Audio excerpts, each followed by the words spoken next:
Hey, good morning, everybody. Welcome to the first call of the year. Just a reminder for everybody before we get started, if you need access to record, shoot me a note in the chat window. We'll have everybody on for 10 minutes apiece today, just like we've done in recent years. If you have a question, use the raise hand tool. We'll get to as many as we can in the 10-minute window. We'll go from there.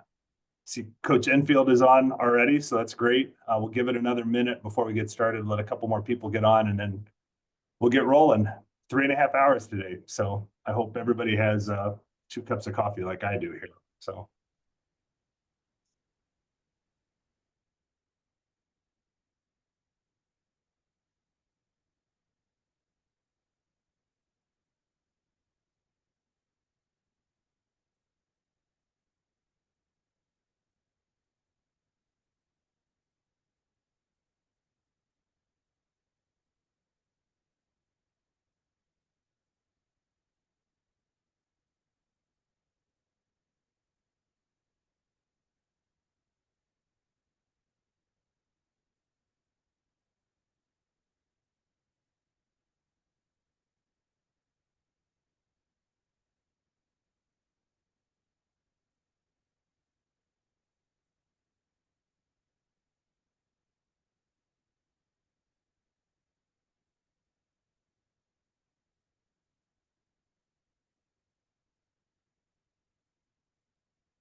All right, I got 9:50. We'll get rolling.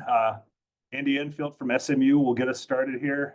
If you have a question for him, use the raise hand tool. And with that, Coach, good morning. Welcome. Good to see you. Thank you. It's great to be here. First one of the first year, huh? Yeah. You get to start us off. So, your first question will come from Royal Howe. Go ahead, Royal. Good morning, Coach. How you doing? I'm doing well, thank you. Good morning. Yes, sir, Coach. I wanted to just jump right into it.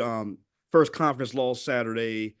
What is your main takeaways from playing against Duke, a defensive-minded team? And then how do you kind of wreck that ship going into UNC in your next matchup tomorrow night? What do you need to see from your team to kind of bounce back, shed weight from that loss, and kind of get back on the right track?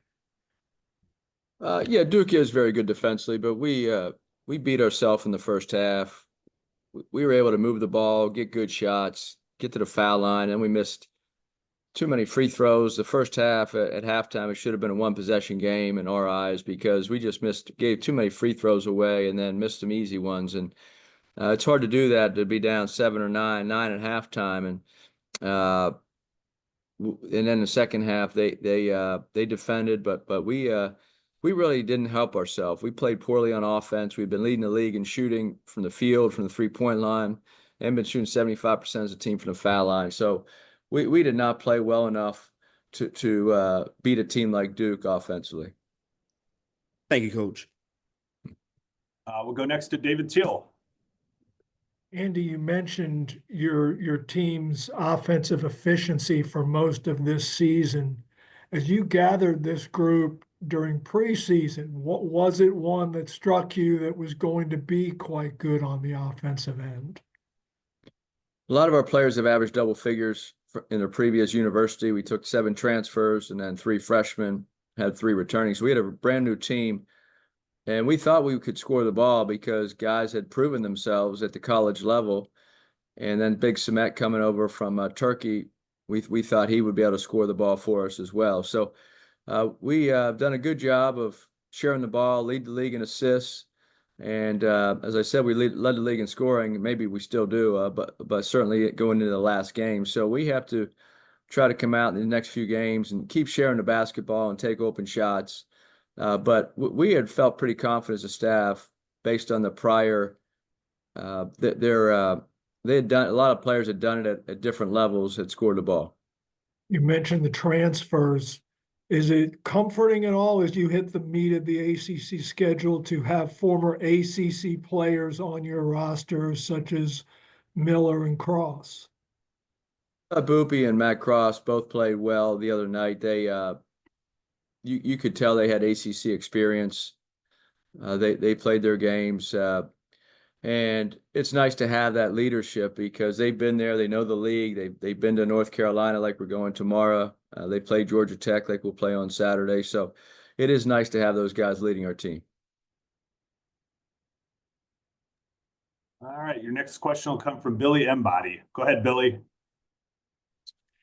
Coach, when you look at North Carolina's backcourt with Davis and Jackson and Trimble, what do you see out of that group and the challenges they present for tomorrow night? Well, I think they're a lot like us. They're second in the league in scoring. We're first. So both teams like to push the ball in transition. They're outstanding in transition. Those guys are dynamic. They can score the ball themselves. They put pressure on your defense, and they drive it within the first 4, 5, 6 seconds of the shot clock. They're at the rim, and so our transition defense will be important, and we just have to try to wall up and make it challenging for them at the rim. And the first your true road test at North Carolina, how exciting is that for this team to get a chance to head to Chapel Hill and play in a place like that? Oh, it'd be nice. We played Boston College on the road right before Christmas, so our guys have been on a road trip within the league, and we performed well there. So this is I know North Carolina has the tradition, but we have to try to win a game, and it doesn't matter who our opponent is right now. We're coming off a loss, and we have to play better, and we have to play harder, and we have to play smarter.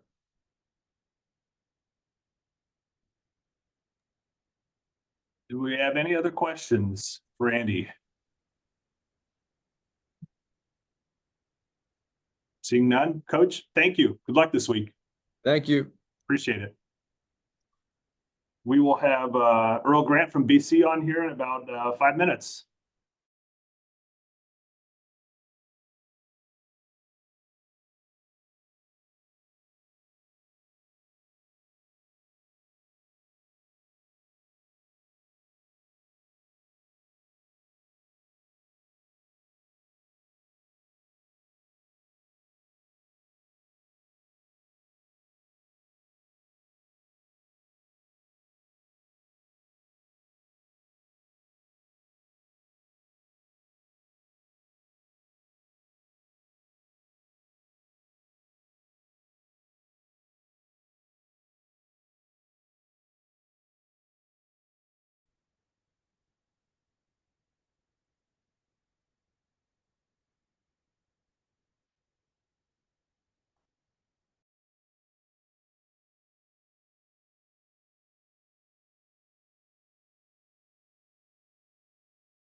we'll have Earl Grant on here momentarily with us. But in the meantime, if you have a question for Earl, go ahead and use the raise hand tool.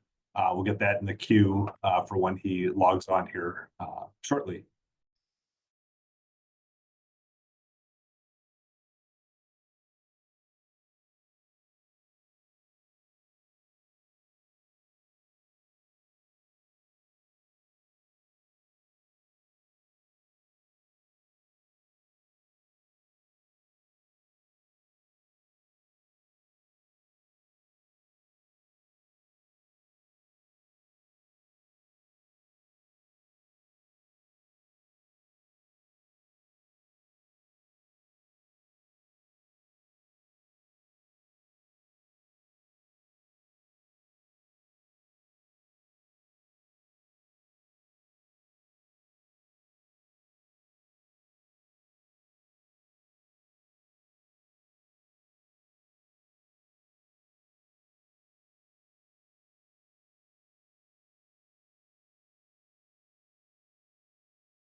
Can you hear me?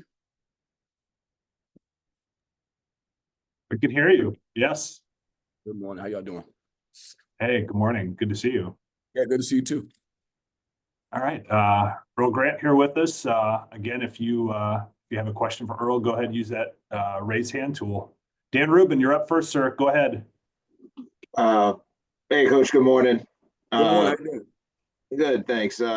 I wanted to start out with you just asking, over the last couple weeks and really over the last month, Chad Venning's really come into his own. Josh Beadle's come into his own. How have their progress just offered you building blocks towards the second half of the year and getting into ACC play?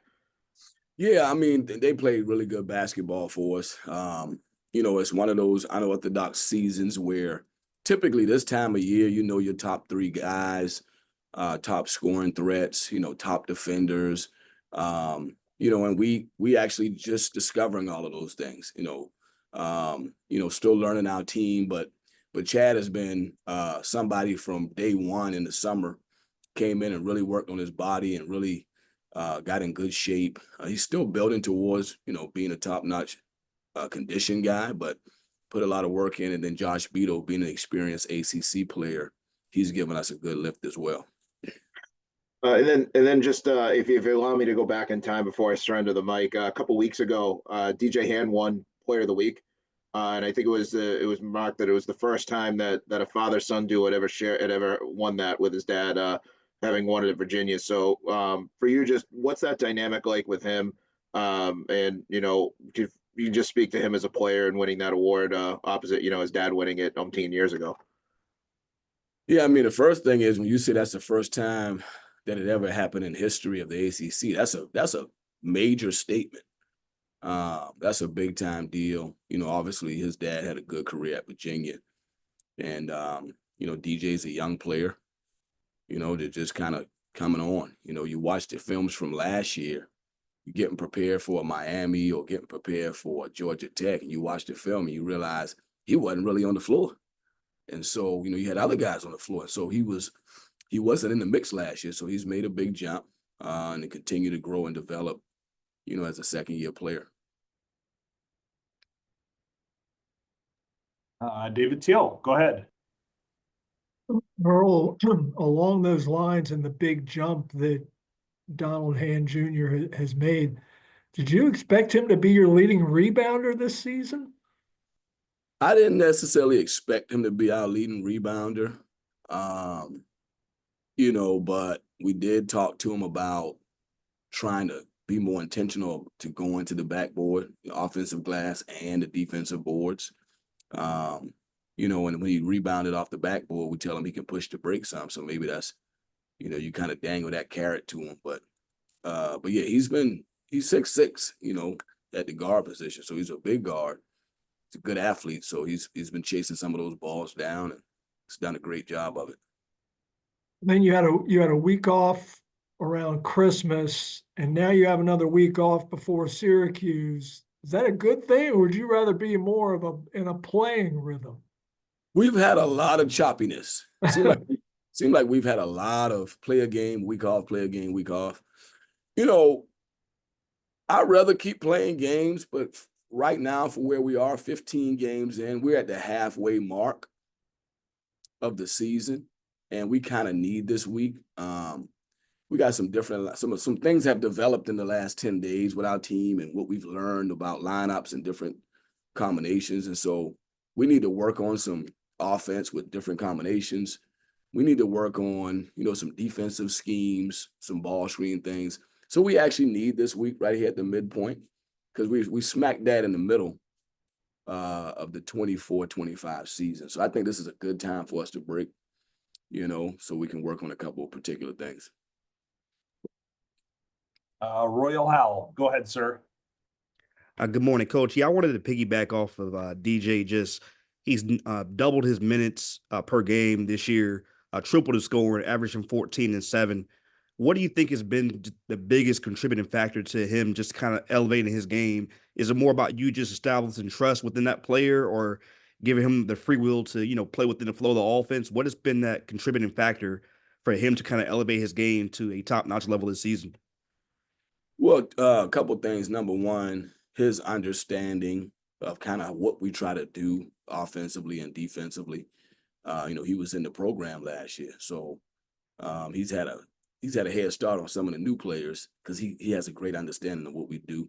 That's one part of it. I think the second part of it is he's in the gym every morning at 6:30 a.m. working on his game. So, the hard-working farmer should get the first share of the crops. So, I think that's something that he just does. He's in the gym, he's working. And then just opportunity. There's more minutes, based on who our team is, based on the guys who graduated or guys who left. There's just more opportunity for him. So it's the right time for him to break through. It's good for him personally, but it also it's good for our program, because he's one of the guys that's impacted us and have allowed us to have some success so far this year. Thank you, Coach. I'll go back to Dan Rubin. Coach, with Syracuse coming up too, I know it's been 10 years since Syracuse has been in the ACC, but to be able to still have that old Big East, form with that core in the ACC, just what does a game like Syracuse still mean to the BC program and to the region up here?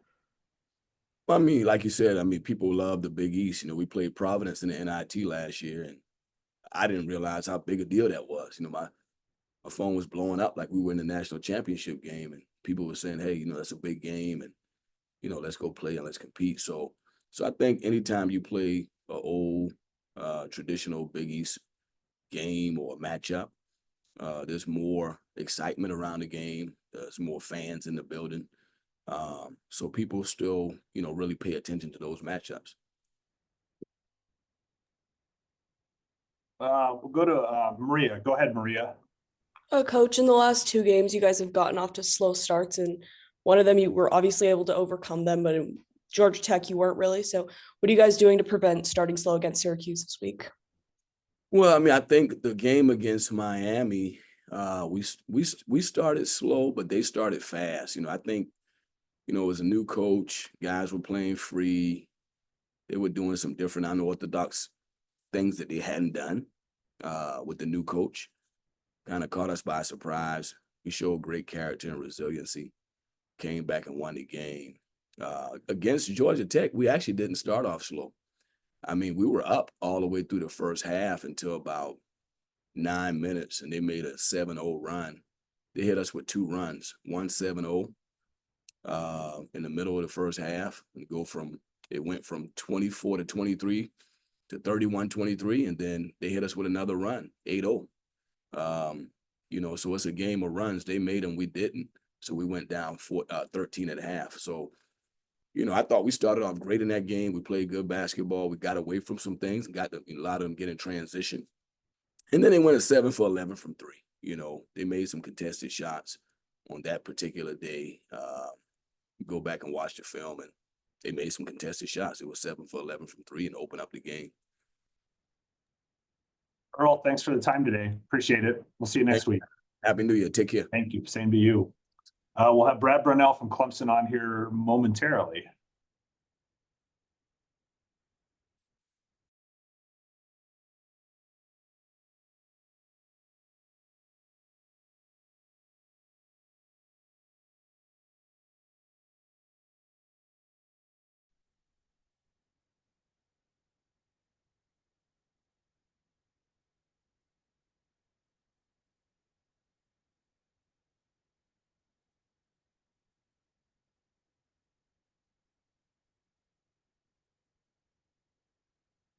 We're good, Andy. Hey, Brad, good morning. Morning. All right. If you have a question for Brad Brunell, go ahead and use the raise hand tool. If you need access to record the call, just shoot me a note in the chat window and I can get that for you. Brad, your first question will come from Grayson Mann. Go ahead, Grayson. Hey, Coach. Good morning. Morning.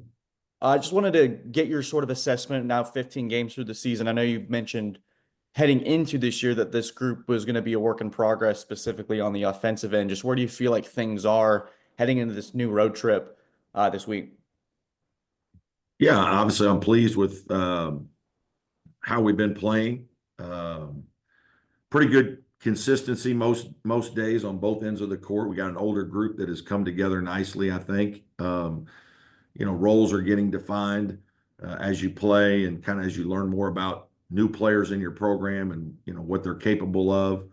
So, no, I'm pleased. I think offensively we've been pretty consistent. We have a good mix to our game, which is important to us. And defensively, I like our effort and the way we've been able to turn some folks over. Go next to CL Brown.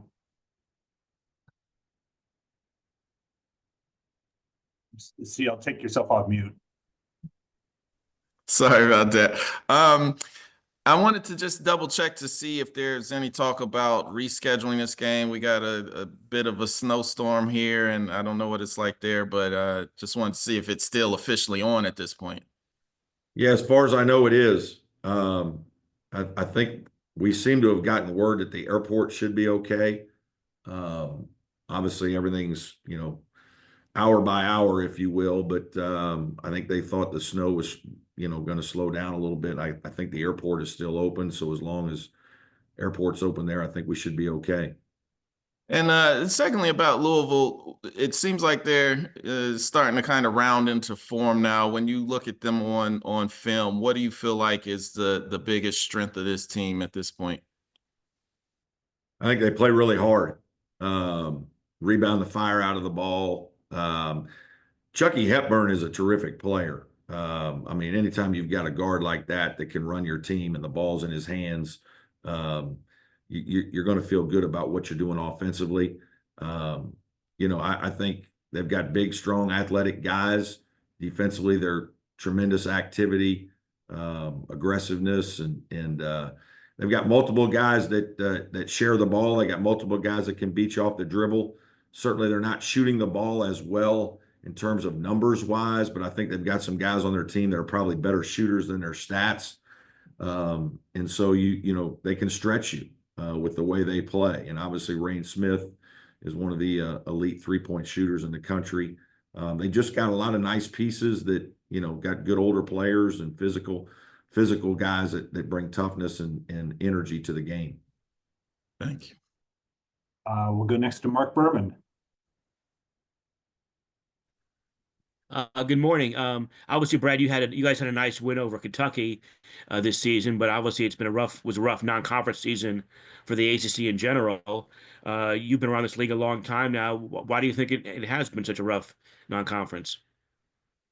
Well, I do think we had some of the teams that had some really good players hurt now. I mean, Marcus Burton's a pretty good player. J.J. Starling at Syracuse, obviously a couple of the guys at Louisville, have been knocked out. So injuries do play a part in all this. Now, when you come into a season planning on those two guys, and those are two just guys off the top of my head, that's going to change things with your team. And I mean, obviously, you just saw Notre Dame, the difference in Notre Dame just the other day against North Carolina with Marcus. I don't know. I haven't watched all the teams. I certainly haven't seen a lot of the games. We're all a little disappointed with some of the results. I do think that's part of it. I do think there's been some turnover in coaches, and so that it takes a while. It takes a few years, a couple of years at least, to kind of get your lineup settled, get your roster the way you want it, the style of play implemented how you want to play, and just get used to coaching a little bit at the level. And so I do think there's probably a little bit of all those things that have maybe made us not be as successful as we would like as a league. Thank you. Thank you. Go to Rick Bozich. Go ahead, Rick. Yeah, hi, Brad. Before Coach Kelsey came to Louisville, he was at Charleston and at Winthrop. I didn't know if you had played any of his teams in the past, or since he was sort of in the area, whether you had much familiarity with his teams and how they play. Yeah, obviously he's done a terrific job at Winthrop, Charleston, and now Louisville. He's doing a great job there as well. So yeah, obviously as close as they are, we've watched his teams a little bit. Certainly familiar with the CAA and that league and the success that he had there, because I was at UNC Wilmington all those years. Yeah, he's done a terrific job. He brings great energy to anywhere he goes, gets his kids to play really hard. They play very unselfishly and they rebound the fire out of the ball. And no surprise to me that he's doing as well as he is in his start at Louisville. I think he'll have them, where they should be very shortly. David Teal, go ahead, sir. Brad, in a lot of ways, is Chase Hunter an old school college basketball player, and that he's been in the same program. He just keeps getting better and better and better. Yeah, I mean, it's unfortunate really that is the old school method, that more and more guys aren't, a little bit more patient. Obviously, Chase has, battled through a couple of injuries as a young player, lost his confidence a little bit. And, first 2 or 3 years of his career didn't go like any of us had hoped or he had planned. But to his credit, he just kept working. We just kept teaching and he kept growing as a player. And, it's really remarkable. He's probably played all 3 positions on the perimeter in his career. As a younger player, he was more of a 3-2, 2-3, and then obviously there was a time where we made him the point guard last year. And he kind of does both the point and the 2 this year. It just speaks to his versatility, his humility, his grit to stick with things. And I'm just really, really proud of him. He's had a tremendous ending to his career these last couple of years, and certainly as an all ACC type player. Where do you think he is right now, just from an efficiency standpoint on both ends? And are there areas where he can get better? Yeah, obviously he can continue to get better.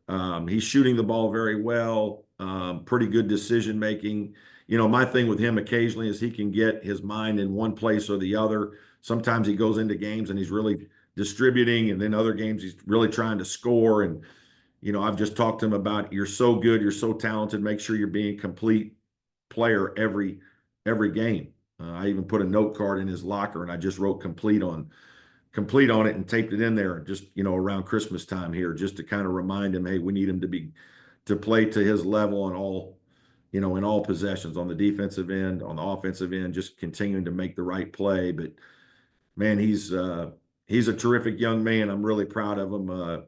Hardworking kid and a humble guy. And, you know, one of the best things I can say about him is in his 6th year of being with me and all the meetings, all the film sessions, all the practices, you know, things can get a little routine and sometimes consistency and routine gets a little boring. And he's had an unbelievable attitude in terms of coming to work every day and working really hard and still continuing to push us to get better. And I don't think a lot of guys who've been doing this 5 and 6 years are wired like that. Squeeze one last quick question in from Grayson Mann. Hey, Coach, I know you mentioned after the Cal game on Saturday that you wanted more out of the bench and just sort of that was one of the emphasis moving forward. Just what do you want to see from that group as they sort of carve out roles for themselves as you head into the meat of ACC play? Yeah, it's just consistency in the minutes you get. You know, we've got a good starting 5 with older, experienced players. You know, I think you could have picked who our starting 5 was going to be, you know, pretty much when we were assembling our team. But just other guys growing. And Dylan Hunter's been a very consistent player for us all year and has really improved. I'm really proud of him. Jake Hybrid, I think, has gotten more comfortable. And then it's, you know, the Christian Reeves, the Dell Jones, the Miles Fosters. Asa really hasn't had many reps. But those guys just being consistent in whatever minutes you get each game. And there have been games where all of those guys have played well and contributed and helped us win. But just a consistency in the fewer minutes. And sometimes that's not easy when you only play 5 minutes in a game to be as consistent. It's hard to kind of get warm and get your flow, but whatever minutes you get, we need consistency. Brad, thank you. Appreciate the time. Okay. Thanks, guys. Appreciate it. See you next week. All right. Next up, we've got John Shire from Duke. I believe he is here. You got me? There, I got you. Good morning. Good morning. I hope you're feeling better. Good to see you. I am. Upright. I am. It's Good. great to see all of you my first time back. This is what a joy to see all your faces. Yeah. Well, with that, we've got a lot of questions here, so we'll get right into it. Connor O'Neill, go ahead. Yeah, John, I think you've kind of already answered it, but just this is our time to check on injured players. I want to check on you. How are you feeling, and what was it like to watch the game from afar on Saturday? I told our team, none of them understood what I was saying, but I felt like I was in Interstellar. I don't know if you've seen the movie. And Matthew McConaughey's in the 5th dimension where he's looking back at his family and they're all living and they're all doing their thing. And you weren't there. It was a bizarre experience, but one that I felt very confident, you know, like I felt horrible. And I felt very confident in the decision, you know, we made late at night, you know, right before the game, just because I had so much trust in our staff and our players. Felt we were prepared. The game plan was in, and to see them execute, to see the togetherness, to see the pride they played with, to see the job that Chris did, Jay, Emmanuel, you know, even though those guys haven't been head coaches yet, I have head coaches on my staff. I think that showed right there. And so I was really proud, and I felt a lot better after the game, a lot better. Thanks, John. Go to George Mikulowski. Go ahead, George. Hey, John, last year when Pitt came to Cameron, Jalen Lowe was a freshman. He had 17 and 6. Those are his averages this year. He's improved at an average 17 and 6 this year. What makes him such an effective guard in this league? Well, Lowe's a really good player. I mean, he can score in a variety of ways. He can shoot from 3. He can attack the basket. He can create. He plays pretty much the whole game. So you have to, he's not a guy that shies away after missing a couple, right? Like he's going to continue to shoot no matter what's happening. And he has great next play mentality in that regard. So you have to continually stay in a stance on him, and you have to make sure you make it as hard as possible. Like he's going to score. You just don't want him to get any easy ones whenever possible. Thank you. Steve Weissman, go ahead, sir. Thanks. Hey, John, good to see you. What did you learn Saturday from watching the team in that way, a different way than you ever had before? You know, Steve, it's funny. I don't plan on missing a game ever again. That's not in the plans for me. But I thought it did it was an amazing experience, though, when you separate yourself or take a step back, you're able just to see things differently because you're not in a decision-making mode now. And every day I'm in decision-making mode. And so it allows you just to see the team with where we're at. And even though the job the coaches did, like it was amazing how locked in sync we all were as I'm watching. Like it was just seamless. And so for me, I thought our toughness stood out, and that's something, from afar. Sometimes in person, you're always critiquing, "Oh, we need to close out better. We need to rebound better here." But I thought we just had great toughness. I love the camaraderie and the bench when you're observing it that way, really connected. I thought the job Mason Gillis did, that stood out to me. I thought Mason came out with just a ton of poise. I thought his 5 points at the end of the first half was big because it was close right there. And then Mason had that layup and then the three and then the layup, and just gave us great momentum going into halftime. So just you're able to observe differently, and it's something that I found very valuable. Valuable, but not planning on doing it again. Royal Howell, go ahead, sir. Hey, Coach, it's good to see you.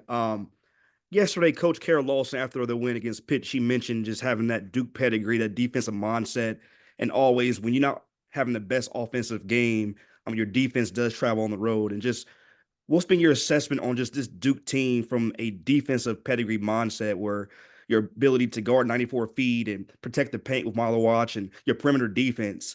This is not the final product, obviously, but what's been your assessment of this Duke basketball team? Well, it was a big point of emphasis for us day one in the offseason to put together we knew we had the core of a long athletic team and a high motor team, but then that's what we went out and wanted to finish with in the portal, and we did. And it's been what we've talked about since day one. Like that's something you can control every day, how we defend, our focus, our intention of that end of the floor. And then to see our guys take it to another level with their competitiveness has been a joy to watch. We're going to have to continue to get better and better as teams continue to scout and we play different kinds of offenses. But I think we've seen a lot up until this point, and that's something, you know, look, it's two teams I've been on. I mean, that we've won a championship in 10 and 15. Wasn't that way necessarily the whole year, but by the end of the year, both those teams were as good as anybody on defense, and that's where we need to be. Thanks, Coach. We'll go to Rod Baxley. John, we talked about Hooper's uptick in aggressiveness here of late, and he's really starting to get to the free throw line, man. I mean, what does that do for the rest of your offense when he's putting that pressure on the rim and racking up fouls on the other teams? It changes our whole offense. He's been in such an attack mode mindset since he's come back, from break, and we need to keep him there and keep him growing. He just has had such a great way about him, his passing, his playmaking, but it all stems from his downhill mentality to attack the paint, get to the rim, and he's a force. So he's going to get fouled in there, which is, been always something important, for our teams. Mark Berman, go ahead. Good morning. Obviously, you guys had a big win over Auburn this year, but in general, it was a rough non-conference season for the ACC. Why do you think that turned out to be the case?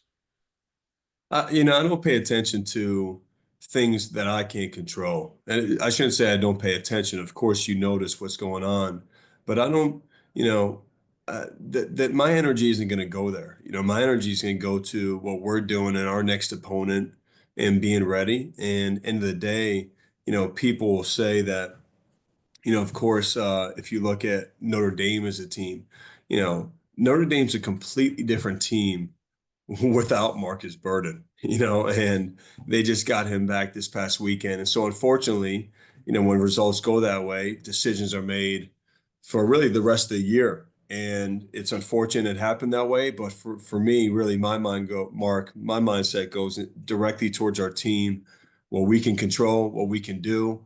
That's why we played a very competitive non-conference schedule. We even have one February against Illinois. So Ton of respect for every team we're playing now, though, and that's where our focus is going to go. Thank you. Brian Horace, go ahead. Hey, John, glad you're feeling better. Thank you. So Tyrese Proctor seems to become, more aggressive and a real leader for the team. Can you speak on his progress? Yeah, Tyrese, I mean, look, he was sick as could be, on Saturday too. Tyrese, I think he got me sick, but I know he did not get me sick. But he was not feeling well. And he just really gutted it out. I thought he had great just maturity to him, was not feeling himself by any means.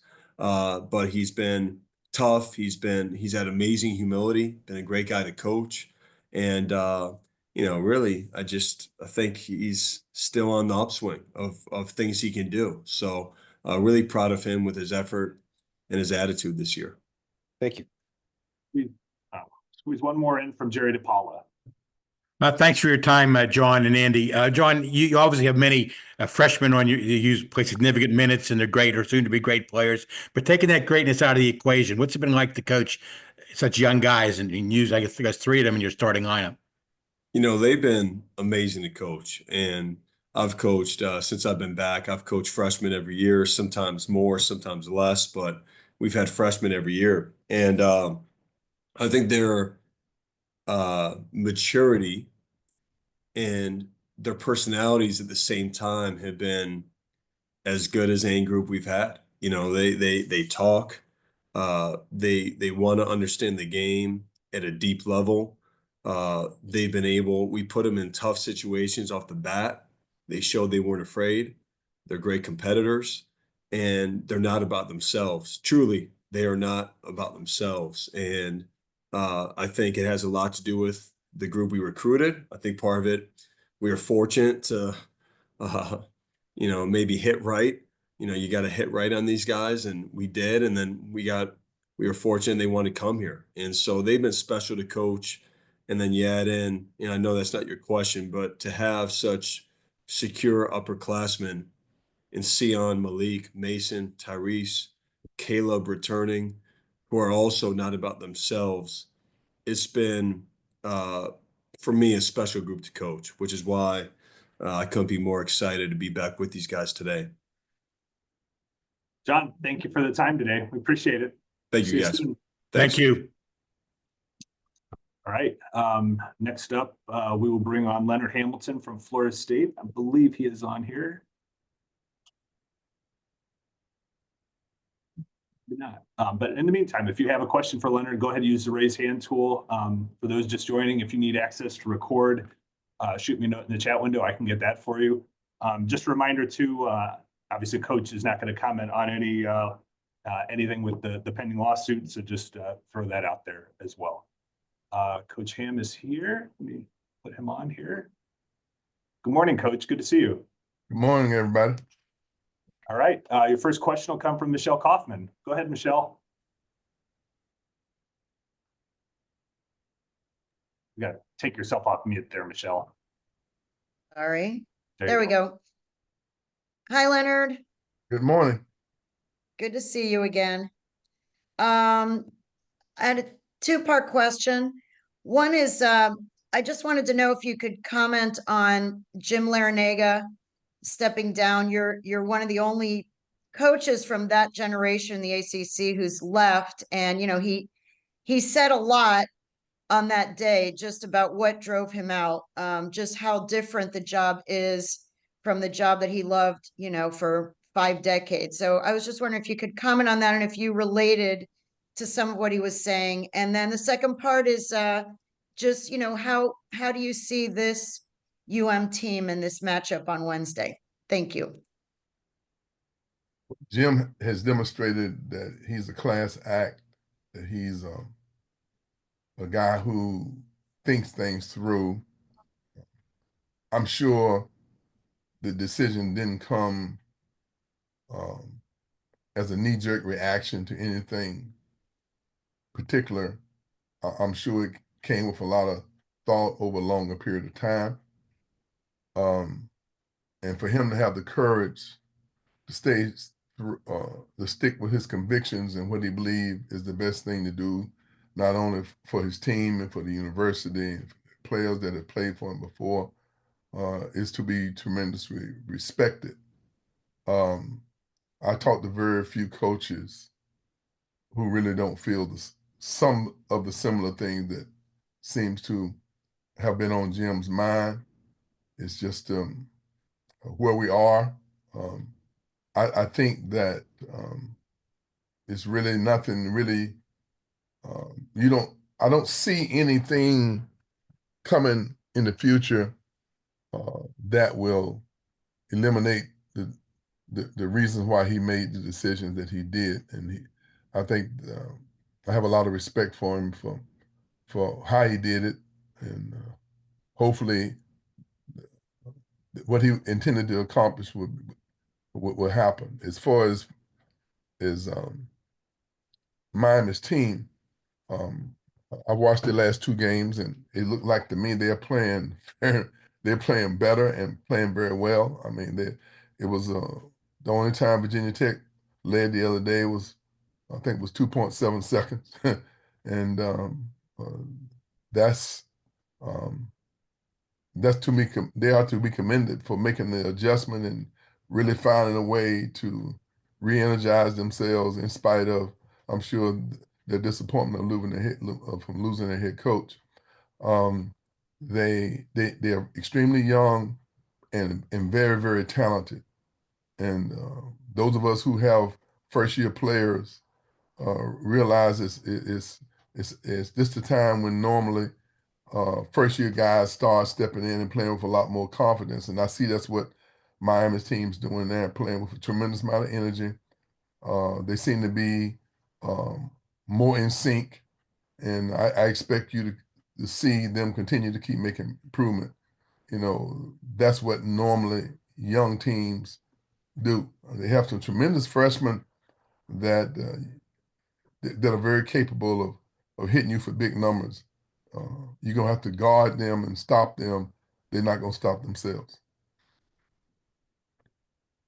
Thank you. Go next to Mark Berman.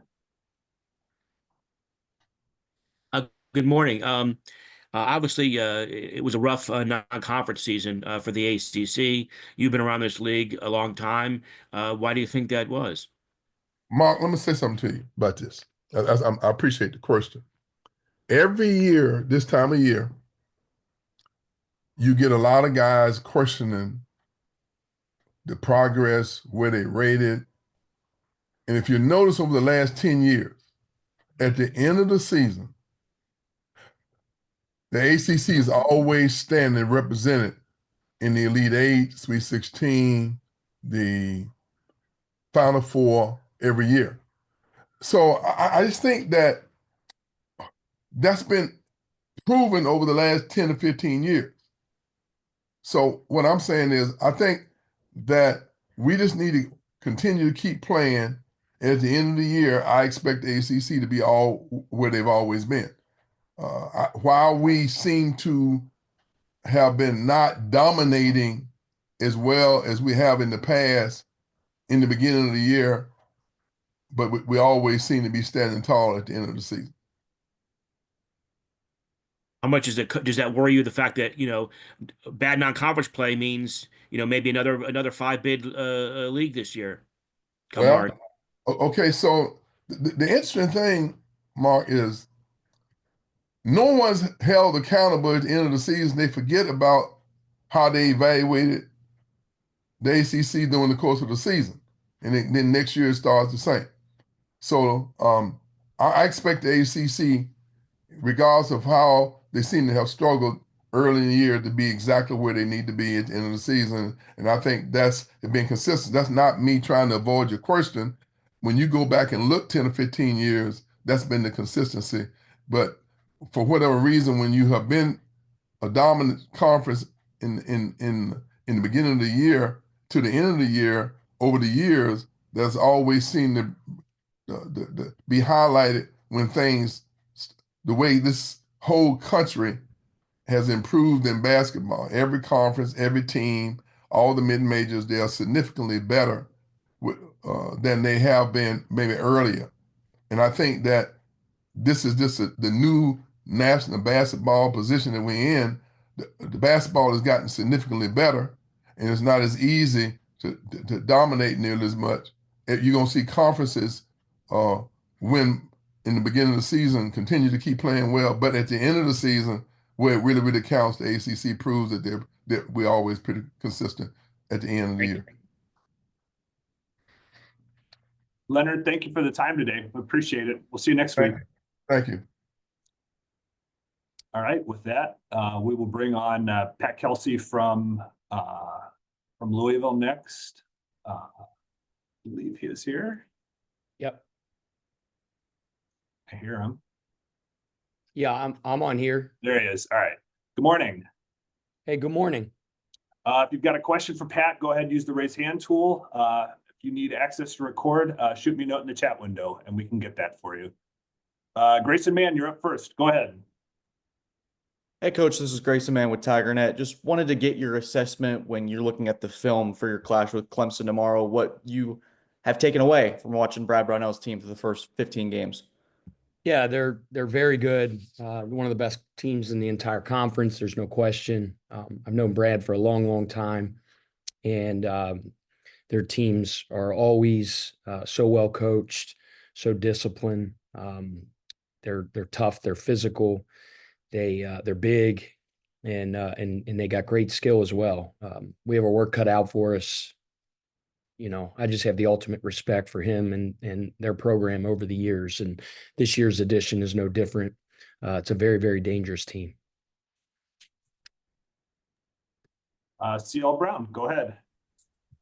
Hi, Pat. I wanted to get your take on how you balance using history to your advantage. I noticed after the Virginia game, you said that you hadn't told the team about the previous history in Charlottesville and the bad luck or whatever that the program has had. But the flip side of that is, how much do you use just kind of the history of this program in terms of the high standards and everything to elevate? Like, how do you balance when you say, okay, we have a chance to do something that's never been done, or just say this is the standard that we need to be held to? Yeah, I'm more the latter of what you just talked about. I've been asked a lot of questions about, the last couple of years and from the very beginning when I got the job, and we haven't talked about any of that. We just talked about the present and talked about what we can control, and that's what's right in front of us. You've heard me use the word process a million times. I honestly had no clue about the history of our record at Virginia until Paul in the pregame radio interview mentioned it to me. And there's times coaches have to find ways to push buttons and motivate your guys, and you're always looking for little nuggets along the way from time to time. I didn't think it was the right time to bring it up to our guys right before the game. I felt like we were really locked in. We had 2 great days of preparation getting ready for Virginia. I felt really good about the game. I just save stuff like that, keep it in the pocket for a rainy day, and I didn't feel like we needed it yesterday. And our guys played really, really well. In the excitement of the locker room, I forgot to mention to them after the game, but today's day and age, the way young people are on social media, I'm sure they probably knew about it way, way before I did. And I'm not. And I wanted to ask if there were any aspects of the revival, so to speak, if you were ahead of schedule from any aspect that you thought about. Yeah, I think, again, I know what you're getting at, and I know I'm a very boring interview sometimes when it comes to that. I mean, obviously we use that as our slogan, our rallying cry from a marketing standpoint in the community. And I think people feel that we're building great momentum. The success we've had in the early part of the season, I mean, now that we're at the midway mark, you can feel the energy and things like that and the excitement in the fan base. And that's really what the revival is all about. But with our guys, we're not even talking about the Virginia game the other day. We're not talking about the game before that. And I even forget who we played. We're not talking about, what's going to come the game after, 2 games after. Clemson, because I don't even know who we play then. Our sole focus, 100% focus, is to get ready for one of the best teams in our entire conference in a big time showdown. And we're just totally focused on practice yesterday and today and trying to get out of the driveway. Thank you. Brooks Holton, go ahead. Hey, Pat, good morning. I'm still trying to focus on getting out of Charlottesville due to the weather, but hopefully we'll be making it back to Louisville tonight. Good luck. Thank you. Was going to ask, you went with a lineup on Saturday that was really small with Kadir, Chucky, Rain, Terrence, and Javon.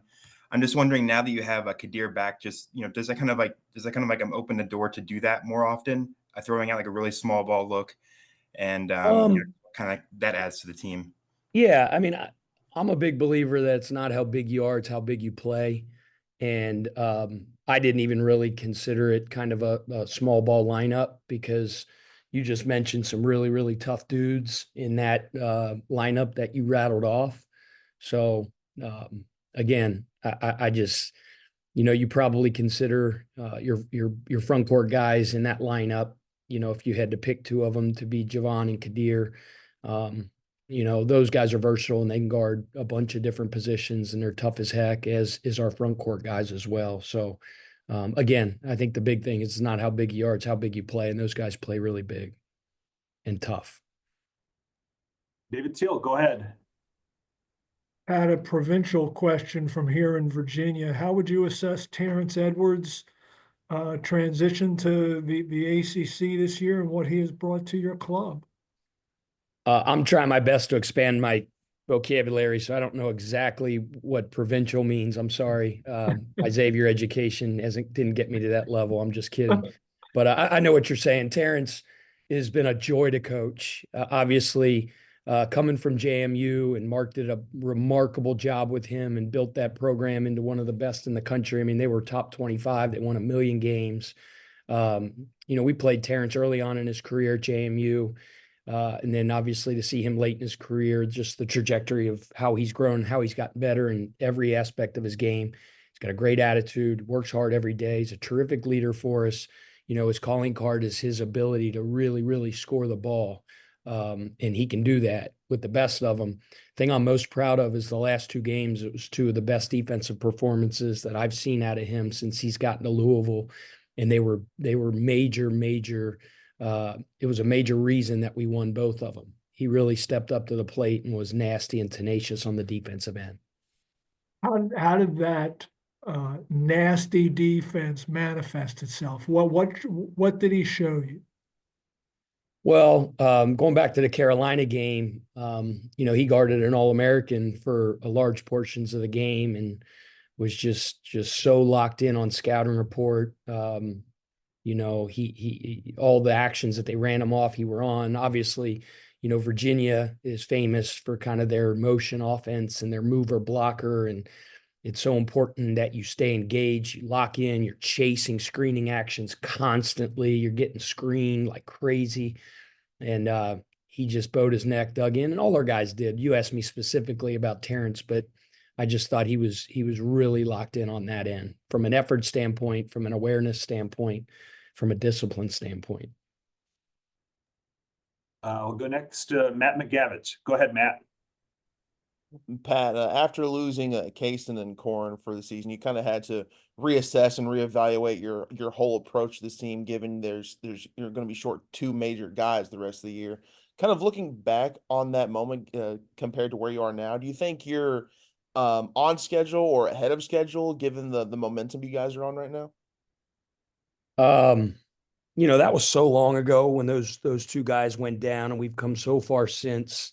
I don't know what schedule we're supposed to be on. We just try to make today the most important day in the history of Louisville basketball, and where the schedule starts and where it stops. I mean, where it stops is when the buzzer sounds at the end of the season, whether it's, buzzer sounds and you're winning in the national championship game or not.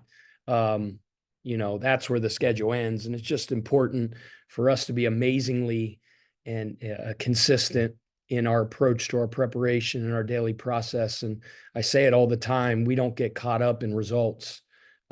We believe if you're just crazy locked in on the present thing that and you do that consistently, your results are going to be consistent. So I don't ever really look at it like, hey, where are we at right now? I just look at it, what do we have in front of us right now? And let's be great at it. Obviously, the last couple games we played really well at Virginia, but in staying true to what I'm saying, that Virginia game when the buzzer sounded, it's stinking over. Then we got to turn our attention to an unbelievably talented, big physical and well-coached Clemson team. And I'll let you know where we're at on that schedule when that buzzer sounds at the end of that 40 minutes. We'll finish up with Jody Demling. Go ahead, Jody. Pat, with Kadir back, what really does he bring? He does a little bit of everything, as we saw the other day. What's kind of the role for him moving forward? Kadir is a very versatile player, kind of a jack of all trades guy. He can guard multiple positions. He's very athletic and very active defensively. We need him right now to come off the bench and kind of not maintain the status quo, but to raise the energy level when he comes in. And he really did that the other day. Just came in and affected the game on both ends of the ball. Made an unbelievable, we call them hard plays on the ball. He went vertical at the rim and saved a basket on a rim protection. He was cutting off the ball so well and gotten little seams and got drop-offs for dunks. He was rebounding. I mean, in 16 minutes, he had 15 and 8, and that's what we need him to be. He's kind of a positionless type guy. He's good with the ball in his hands because he can get downhill and put foul pressure on you, but he's also a really good passer as well. He gets himself into some trouble sometime if he leaves his feet and tries to figure it out in the air. But it is also part of his charm. It's kind of like when we used to talk about Chucky and Kaysen. You got to kind of let them be them a little bit, gamble at times, as long as they don't get too far out of kilter. And you kind of got to do the same thing with Kadir as well. But man, he was huge for us. And he's faced a lot of adversity this year. So it was awesome to see him having that type of performance. Pat, thank you for the time today. Appreciate it. Good luck this week. Okay, thank you. All right. Next up, we have Bill Courtney from Miami. There he is. Good morning. Good morning. How are you? I'm good, thanks. I hope you are. If you have a question for Bill in his first call here, go ahead and use the raise hand tool. If you need access to record, just shoot me a note in the chat window. And Michelle Kaufman, you're up first. Go ahead. Hey, Bill, welcome to our Monday morning weekly chat. Hey, Michelle, how are you? Good. How are you? Happy New Year. Thank you. I wanted to ask you, it's a two-part question. One, if you could talk about just how your team has responded to, the changes in the last week. Just what have you preached to them as far as keeping this team together, not getting down, and with all of the changes that have gone on and the record being what it is. And I wanted to ask you about Jaleel and Divine, the two freshmen, starting, how you feel their development is coming as you're heading into this game against FSU, and how you think your team matches up against this FSU team, what challenges they present, how you think that you'll attack them. Thank you. Yeah, well, first off, I think the kids have responded incredibly well to all the changes. They were caught off guard and obviously surprised when Coach retired, but they've come with energy every day. They worked really, really hard, and they've, I think, grown closer together. We were on the road for a week at Boston College and at Virginia Tech, and you could see little signs of guys coming together and being more of a team. So I think they've had a very, very good response. Coming up, Jaleel and Divine, both freshmen, are playing a lot of minutes. They're getting better, as freshmen do throughout the year. I think, patience was the word for those guys early, because eventually they were going to get there. They're playing very well, but again, they're freshmen. But this time of year you got to be a sophomore or junior in your play. So they're learning and they're getting better. Florida State creates obviously lots of problems with their size and length and ball pressure defensively. They do a great job of switching. So we're going to have our work cut out for us on Wednesday. Thank you. I'll go next to David Teal. Bill, you mentioned how the players were surprised and caught off guard when Jim retired. What about you and the staff? Yeah, it was a very surprising to say the least. He called me to his house Christmas Eve and told me the news, and I was shocked. Obviously, I've been with him for a very long time. He's one of my best friends and a mentor to me. So I was sad at first. That was the most emotion that I had was sadness. But then after that, you kind of realize you got a job to do, so you got to get right back at it. But yeah, I think all our coaches were surprised. Over the you have such a history with Jim. Were these concerns that he had voiced to you over and over just about the state of the game and the changes? Well, I tell you, David, I was amazed that he was able to handle it the way he did. I would say all the time to our staff members, like, I'm surprised the coach can do this right now, the way it's changed so much, and you can see it, taking wearing down on him, taking some life out of him. But he had tremendous energy this year. He was very engaged with the players at practice every day. So that was a surprise. You didn't expect it to come at this time, but he just got worn down. We'll go back to Michelle. I want to ask about Matt Cleveland. He's really, he's a player who had shown flashes, and the main thing with him was inconsistency that Jim always talked about, and you and I have talked about. He's been consistent the last several games. Can you talk about him and where he is right now? Well, one of the things that I asked of Matthew was that he become more of a leader. Days when his shooting, he's not shooting well, he tended to hang his head and get down. And I challenged him to, be a great defender first, and then everything will fall into place. And I think he's done that. He's really locked in. He's helping the young guys, and he's defending his tail off. And I think that gets him going offensively. If he does that, and we can again get rebounds and get in transition, that's where he's at his best. And I think we've been able to do that the last few games. I have one follow-up on him, if I may. Sometimes when players are playing against their former team, they try too hard or they're trying to do too much and they end up not having a good game. How do you think he'll approach this game against FSU? Well, it's interesting. Last year in our home game, we played them here first, and he really struggled in that game. I think he was definitely emotionally a little off balance playing his former team. But then when we went down there towards the end of last year, he played terrific. So I think that, being his former team, I think that's kind of out of his system now. So I expect him to play the way he's been playing the last few games. Chris Stock, go ahead. Yeah, Bill, just curious, your reaction to Isaiah hitting the transfer portal, and you kind of anticipated that it could happen, maybe not happen, just your reaction, and maybe do you anticipate more of this coming, given the state of everything? We're not allowed to comment on Isaiah right now. His paperwork isn't done yet, so I can't comment on that right now.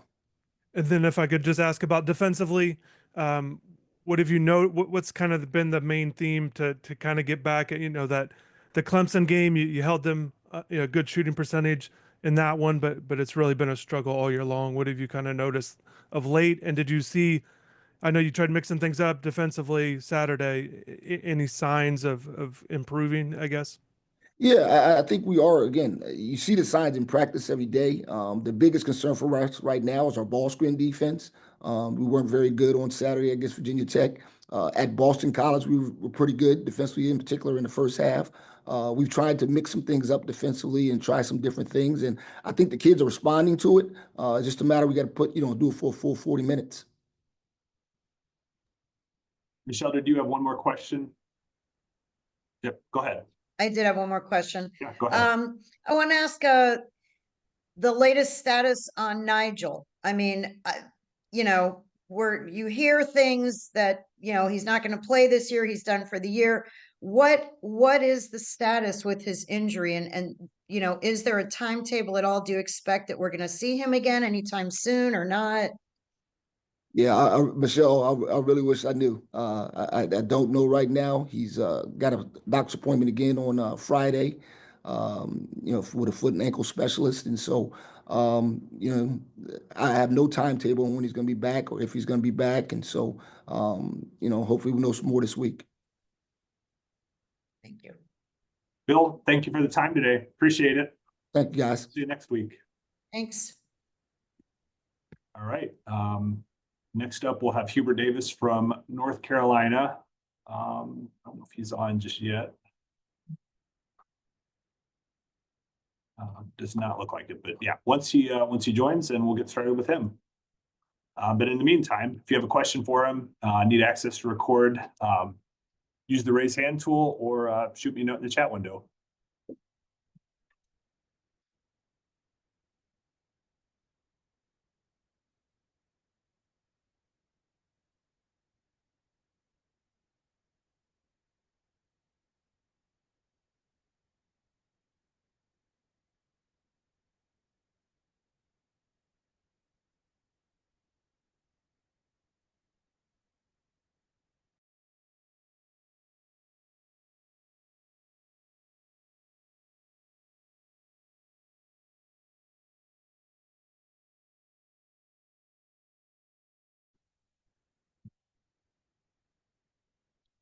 Hello. Hey, good morning.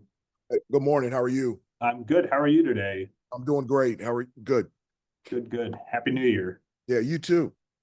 All right. First question will come from Royal Howell. Go ahead, Royal. Good morning, Coach. How you doing today? Good, good, good. Hope you're doing well. Yes, sir. Doing well, doing well.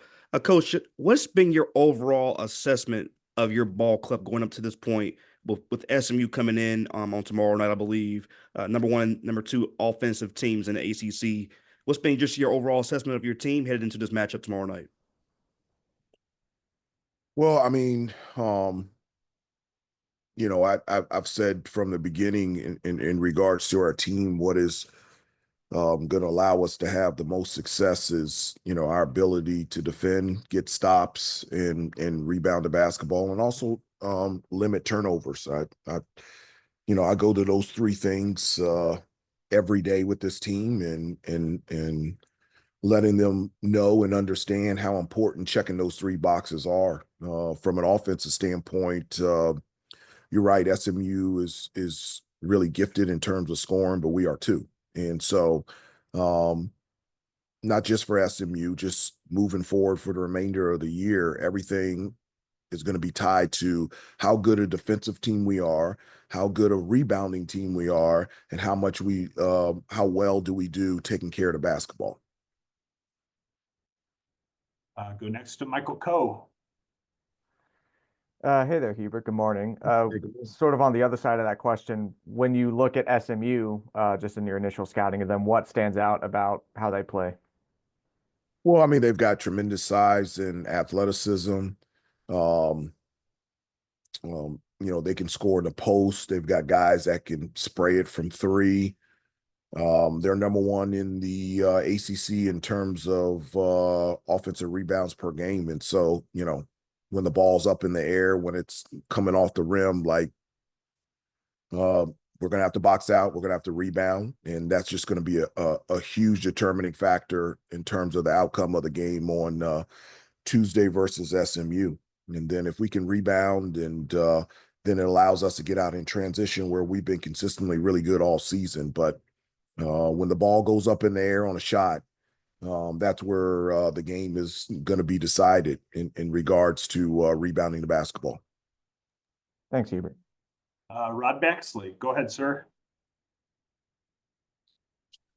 Hubert, obviously don't like the turnovers from Jay Wash on Saturday, but 6 rebounds, 5 blocks. Feels like that could be a momentum type game for him and confidence boost for him. Do you feel that way? And what did you gather from what he was able to do for you guys in Indiana? Yeah, I do, and I hope so. Because Jay Wash is an important, obviously, a piece to this team and the success of this team. And Jay Wash can shoot the ball from three, and he hadn't made a three all season. And so, my hope is that confidence moves even beyond the arc and from 3-point range. Cause, at the 5, that's a weapon that could really help us offensively, is his ability to consistently make that outside jump shot. But I was really proud of him. He did, we've all year we've needed, we want to protect the paint, and he protected the basket. And if he didn't get a block, he did a nice job altering shots. And I thought he played really well. He was a huge determining factor in us being able to win on Saturday against Notre Dame. Mark Berman, go ahead, sir. Good morning. Morning. Obviously, you've been around this league a long time now. You had that great win over UCLA, but in general, was not a good non-conference season for the ACC. Why do you think that was? I don't know. I think that's a great question. I don't know. But even though that particularly our conference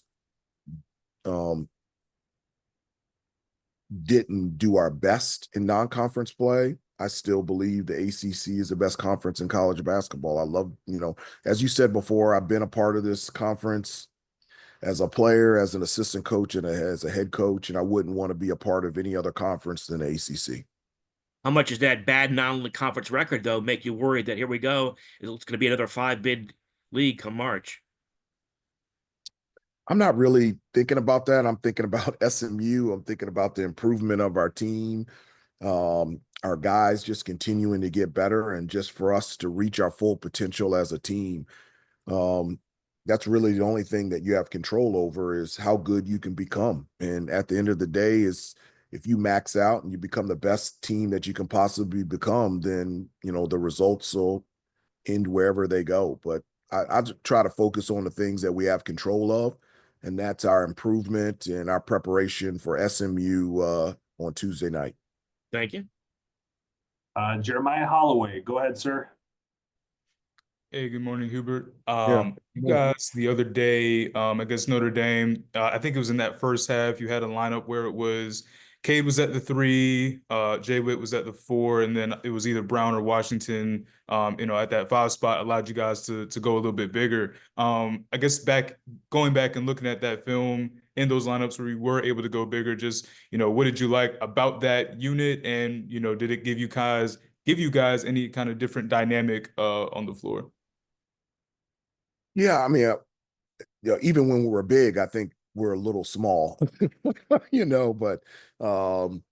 yeah, that bigger lineup, and that was in large part for the matchups in regards to Notre Dame. Davis is a bigger 4, and it would be tougher for, to go real small against him because of his ability to score around the basket, offensive rebound, post up. And so that's one of the things I do like about this team, is the versatility, so that, we could go, super small with, RJ Elliott, Ian, Seth, or we can go bigger. And just like you said, with Cade at 6'7", 6'8" at the 3, and then having Jay Witt at the 4. And so that's the type of versatility that we have, that we can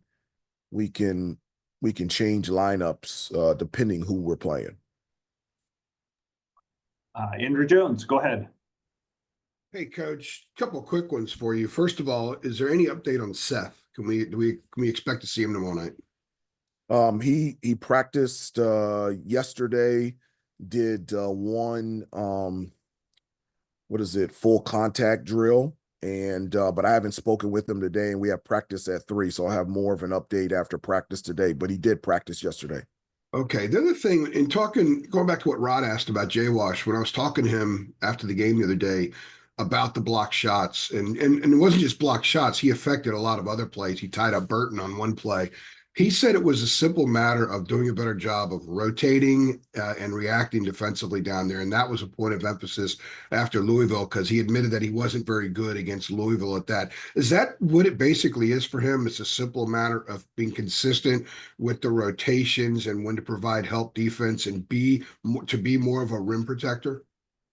Well, I mean, I think it's just, growth you know, in Jay Wash in his game on both ends of the floor and just gaining more confidence. I mean, this is the first time, it's his junior year, and this is the first time that, he's playing every game. His freshman year, he was only healthy half of the year. Last year he played behind Armando, and Armando gobbled up a lot of the minutes. And this year's different. Like, there's a consistency that goes with starting, and it's not about shots in particularly. It's the consistency of being in the right spot, just like you mentioned, talking on defense, taking care of the basketball, blocking and altering shots, all those types of things. And I think Jay Wash every day is getting better at understanding that and getting better at doing it more consistently. A quick follow-up on that. You mentioned talking. I actually could hear him from where we were sitting there today talking a couple of times. I hadn't heard a lot of talking on defense from you guys. Is that something he did more of Saturday in South Bend?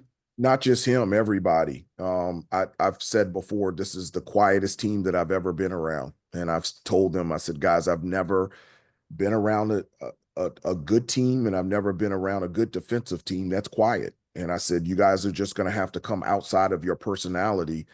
But the only way you can play basketball is communicate and talking. And I specifically told the guys after the game and yesterday before practice, it was the most talking that they have done all season. And I said, they were talking in the huddle.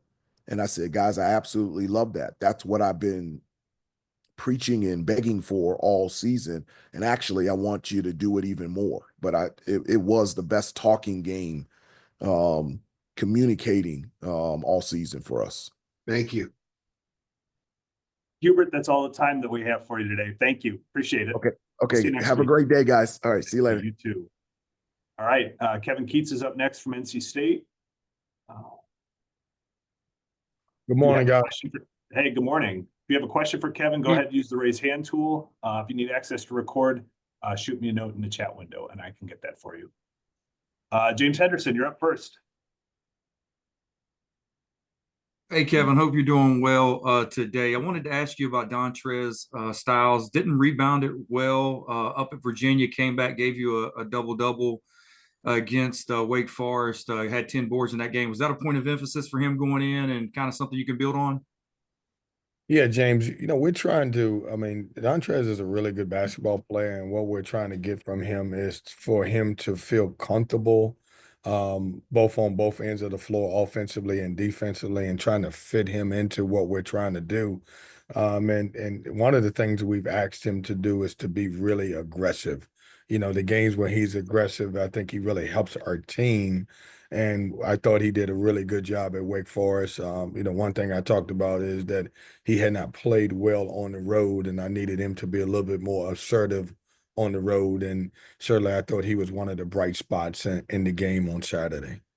And just to follow up, I thought he did well at times on Salas defensively, and I'm not certain if that's a matchup he's typically drawn for you, kind of like a on-ball guard.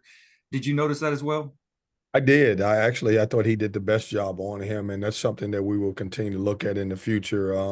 But I thought he was the one guy that did a really good job. And of course, Silas ended up with 20, but I thought Dontrez did a really good job on him. Thanks, Kevin. We'll go to Royal Howell. Go ahead, Royal. Good morning, Coach. How you doing today? Morning, Royal. Coach, what has been your message throughout these last two games, both losses, the inability to close out the games in orderly fashion, but with this tough stretch coming up at home, Notre Dame on Wednesday, and I think Carolina on Saturday, what has been your messages to the team to kind of like right that ship, to not become complacent with the last couple of results, but to kind of like look for game by game mentality? Yeah, Royal, we have to we got to increase our stretches of how well we play during times. We've had games where I thought we played 20 really good minutes of basketball, then 25. And, as we continue to go through the season, we got to get up to, 30 to 35 to ultimately 37. I don't think anybody's going to play great for 40 minutes of basketball. But I think that's been one of our problems. And it's been both offensively and defensively. I think defensively, we've got to be a little bit more solid to create some more opportunities. And then offensively, at times, the ball will stick with us. And so we're continuing to preach that we have to, stay consistent. We've got to get, better play for more than just 20 minutes. Because if you watch us, for 20 minutes, we're really good. And sometimes it's not the straight 20 minutes. It's, 10 in the first half and 10 in the second. But just consistency is what we preached on about. What has been like the attitude from the players, just like in practice? Is like, are they responding how you want them to after a tough loss? And if not, what can they do to kind of be a reflection of yourself start Wednesday against Notre Dame? Yeah, no, our attitude's been great. The good thing about our team is they understand where we have to get better at, and certainly we haven't practiced yet. We were off yesterday, but the approach has been after a loss, we have really, got into practice and really worked and really gotten better in some areas, and we'll continue to do that. We got to get back to being a little bit more stingy on the defensive end, and then our shots will fall offensively. Thanks, Coach. See you Wednesday. Mark Berman, go ahead. Good morning, Kevin. Wanted to obviously the non-conference part of the season did not go too well for the ACC. You've been around this league a long time now. Why do you think that turned out to be the case? It's weird. I don't know. It's one of those things where, I thought we had some moments. Some of them will be matchup. I'll be honest with you. I eventually would love to see, and I don't know if we'll ever get a chance to see this. I'd love to see the NIL numbers of the SEC versus ours to see if that has anything to do with some of the different players. I don't know if that'll ever be public. That could be one thing, but the one thing I will say about our league is though we didn't perform well, in a non-conference, typically when we get in conference, we get better. And then we've always, as you saw with us last year, we've showed very well in the NCAA tournament. But I would love to see if that makes a difference. That's become, unfortunately for everyone, that's become the number one recruiting tool, NIL. So I'd love to kind of see some numbers and see if that has anything to do with it. May have a lot to do with it, may not have anything to do with it. And how much do you worry that because of that non-conference showing, it's going to be, here we go again, another 5-bid league come March? Well, unfortunately, it's been like that for a couple of years for us in league play, and I think we just have to continue to play, continue to get better, and whatever teams we get in, obviously, have always done well. But I don't think we can control anything other than how we perform on the floor, and obviously getting our teams or whoever gets in to be prepared to play in the tournament. Thank you. Noah Fleischman, go ahead. Hey, Kevin, when looking at the film of the last two games, what have you learned based on that you saw the second time after watching it rather than, seeing it live? Yeah, I would just say no consistency. I mean, you look at, Virginia, and they're all different. The Virginia game, we were all 14, and then the second half, I think we lost our intensity. Wake Forest game was very similar to Kansas game. You get down 13 to 15, and then you battle back. And at both games, it was a 6-point game at halftime and an 8-point game at halftime. We just have to get past the stretches where we don't play well. If I could cut out those stretches, then we'd be undefeated right now. And I know a lot of coaches can say that part of it, but we got to get better in certain stretches where we're struggling. And then just to follow up, at Wake Forest, you said the team was still learning each other a little bit as you work through it. Hitting the halfway point soon, is that, a concern at this point of the season, or is you comfortable kind of, where that is at? I don't know. I don't know that you can ever tell me after what we did last year about timing and all that other stuff. I mean, it takes some teams longer than others. So for me, it's not a concern. I think every team at some point, if they continue to get better, I think that it's no timetable when they start playing really good basketball. And for us, obviously we didn't start until we got to the ACC tournament. Now, I'm not saying that's going to happen for this team, and I'm not hoping for that. But at this point, I'm not concerned. No. Jaden Watson Fisher, you are up next. Go ahead. Yeah, Kevin, going back to Don Trez, obviously y'all recruited him out of high school, and then when he left Carolina, just how have you seen him grow from the time that y'all were first evaluating him as a high school player to now? Well, I think he's grown. I think, he's obviously become more perimeter than when I remember him in high school, more athlete than basketball player. And I think he's now becoming more basketball player where, he's able to rip drive. He's shot and, he's making threes now than when he didn't shoot it as well in high school. And then he's got a really good mid-range game. The tough thing about him is he's had to learn in the last few years 3 different systems, and so we take that for granted, and so it takes a little longer for some guys to get going. David Teal, go ahead. Kevin, since you went there on NIL, you know what your budget is. And I'm sure you hear things. What do you think? How do you think it compares to the SEC's? I don't know what theirs is, David. I need you to print something, and I need you to figure out what everybody's getting, and then everybody on this call will be happy with you. But I don't know. I honestly don't know. And I made the statement, and it may come back ACC is higher, but we all know that's not true. But I have no idea. I'll be honest with you. And that may be when Mark asked the question, that may be one of those things that I would love to see how it's translating to on the court and, obviously how it affected the SEC ACC challenge. And it may be as simple as it didn't affect it at all, but I would love to see the numbers. So I'm challenging you, David, to find me some numbers so we can figure that thing out.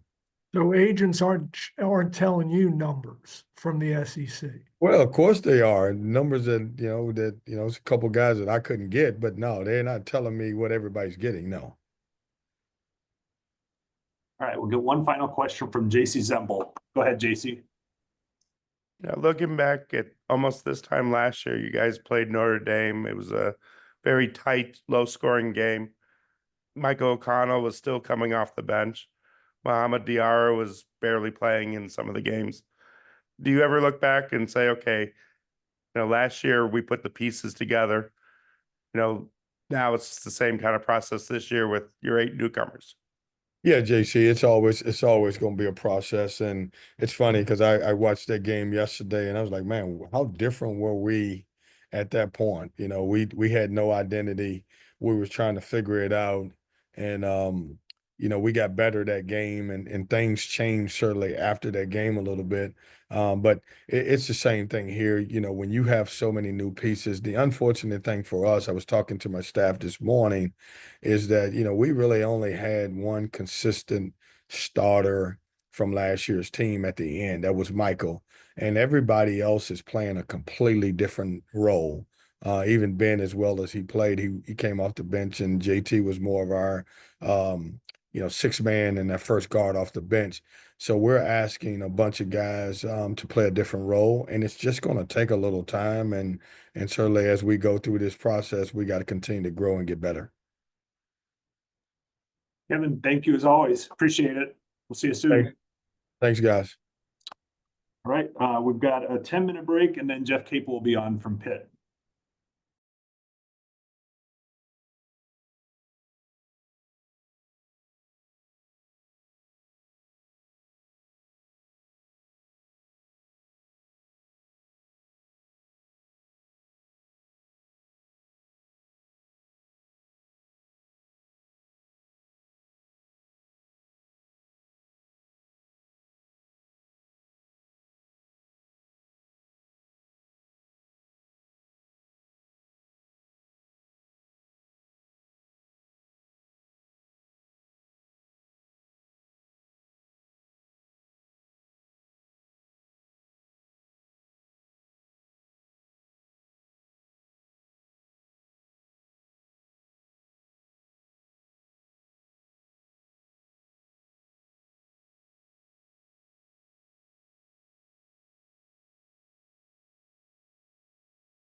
We'll get started with Jeff Capel shortly. If you have a question for Jeff, go ahead and use the raise hand tool. You need access to record, just send me a note in the chat window. There it is. Hey, Jeff, good morning. Hey, what's up? How you doing, Andy? Good to see you. Great to see you. First up is Mark Berman. Go ahead, Mark. Good morning, Jeff. Good morning. Obviously, you guys had a nice win over West Virginia in the non-conference. It's looking better and better, but obviously in general, it was a rough non-conference for the ACC.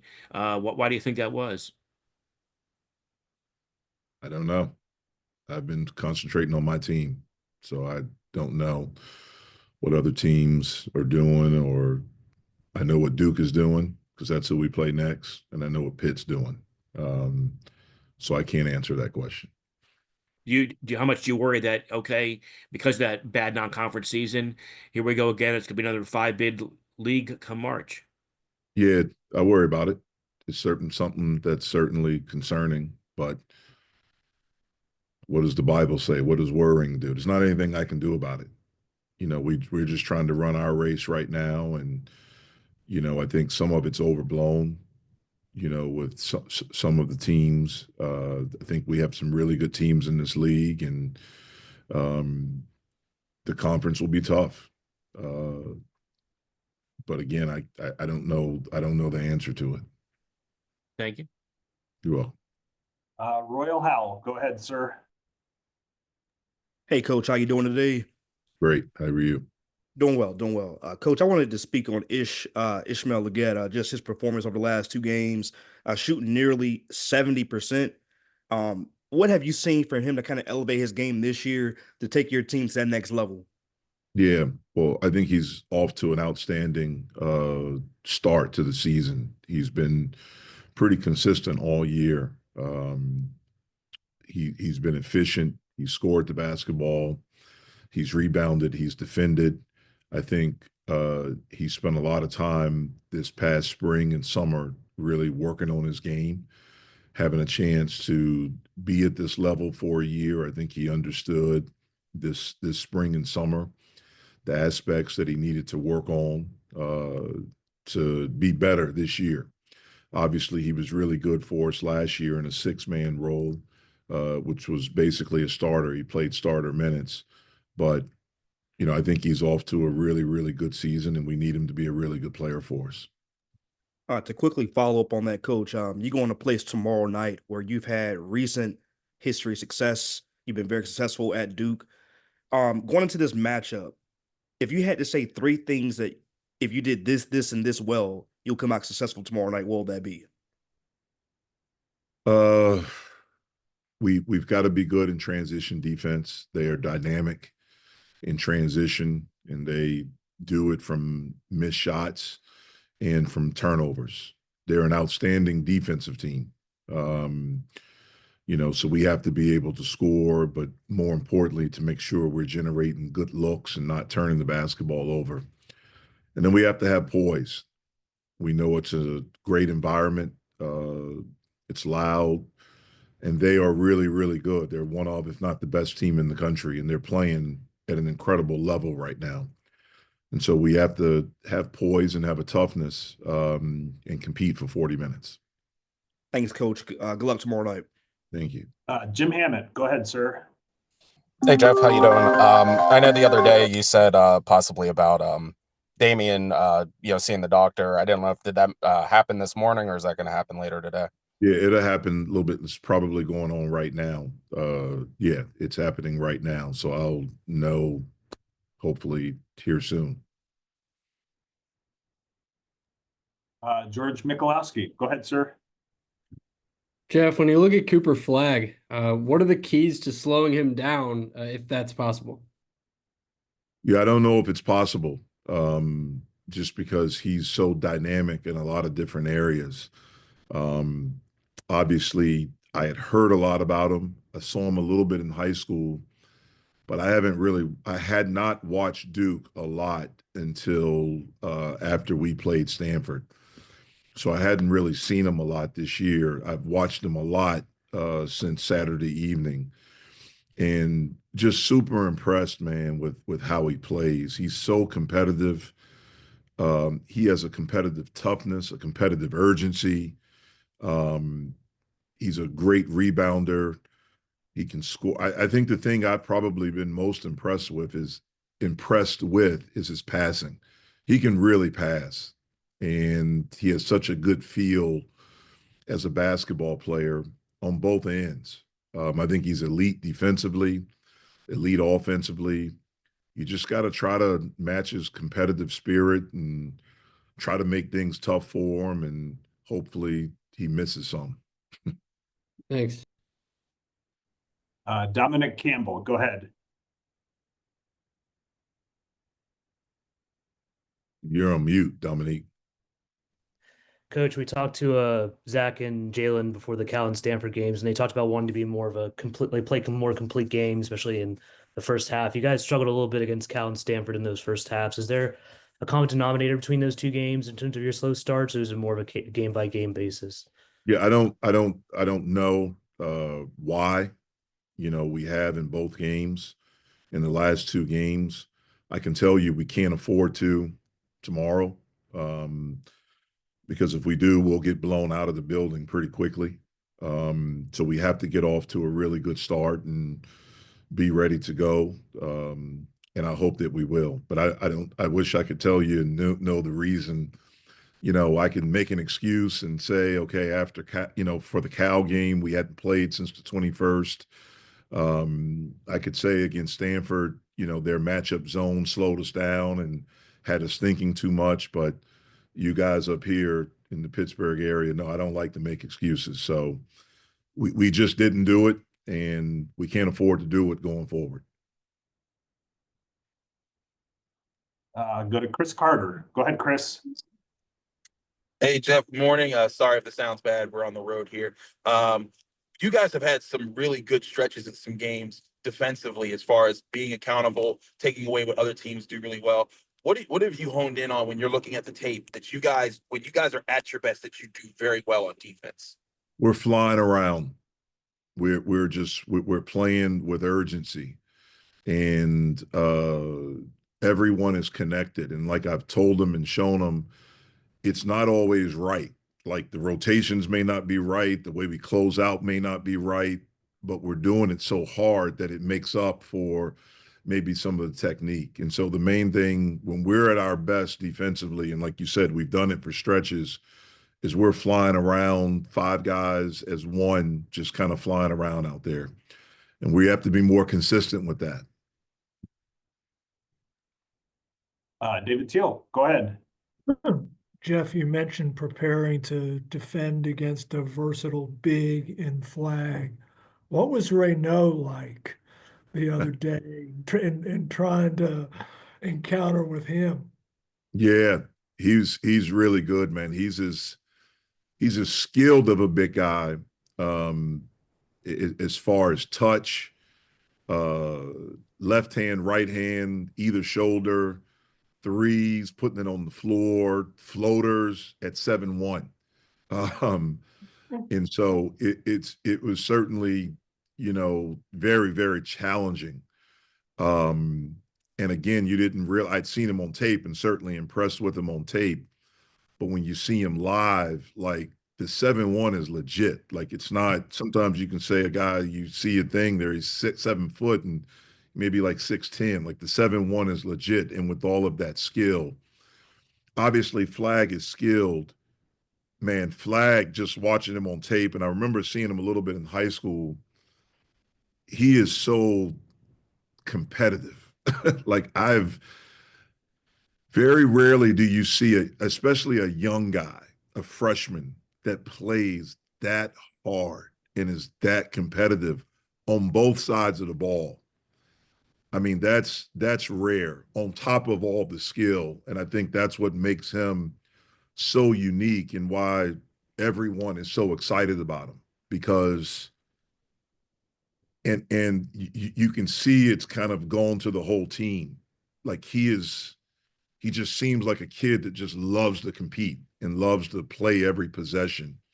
And when you have a guy like that, especially if he's your best player, then you have a chance, man, to have something really special. And seems like they have a very special team. And he reclassified too. Which is nuts. A lot of times when you have some guys reclassify, it's kind of messes with them a little bit. You know, they had a guy there, Marvin Bagley, that did it, who was obviously super talented. But I don't know if I've seen a kid. For me, I coached a kid like that, Blake Griffin, that was just so competitive. And it's really awesome to see on tape. I don't know how awesome it's going to be able to see tomorrow night, but watching it on tape, man, it's as a fan of basketball, you love to see that. I'll get one final question from Jerry DePaula. Thank you very much, Jeff. During your time at Duke and your time at Pitt, Duke always seems to have freshmen who don't play like freshmen. It can't be more than, it has to be more than just that they're great players. Is there any way that the coaching staff they approach these freshmen that make them so great so early? Well, I do think some of it is talent. Like, they get the best of the best. And they've done that since, probably around 84. David, you can help me on this. When Johnny Dawkins got there and that group, I think one of the really underrated parts about Coach K is I think for the longest time, he was the best recruiter. I know he never got that acknowledgement, but if you go back since then, and you look at the classes and the players that he put together, they were really impressive. And obviously John has done that. And so when you have unique talent, and that's what they've been able to get, is unique talent. And then what John has done, the same way Coach K did, is he's allowed that talent to have freedom within structure, and allowed that talent to be unique. The guys that are unique, he's allowed them and encouraged them and created an environment where they can be unique. And when you do that, then you have a chance to have something special. And for guys Coach used to always say, these guys are going to do stuff that make us coaches look good and make us look like we're teaching them stuff when we're really not. They're just that good. And, when you're able to recruit guys like that, and you're able to do that because they've done it historically and had success with them. And then that attracts the other ones that want to come because they want to follow in the footsteps of a Johnny Dawkins or a Danny Ferry or a Leitner or a Hurley or a Hill or Brand or Battier, or I can keep going, now to Cooper, and they probably got some more coming in next year. And so when you have unique talent like that, it takes unique coaching to be able to foster that. And they've been very lucky. And I hope Duke appreciates it obviously with Coach, but I really hope they appreciate what they have in John right now too. Thank you, Jeff. You're welcome. Yeah, thank you for the time. Appreciate it. All right. See you next guys. week. Thanks. All right. Next up, we've got Damon Stoudemire from Georgia Tech.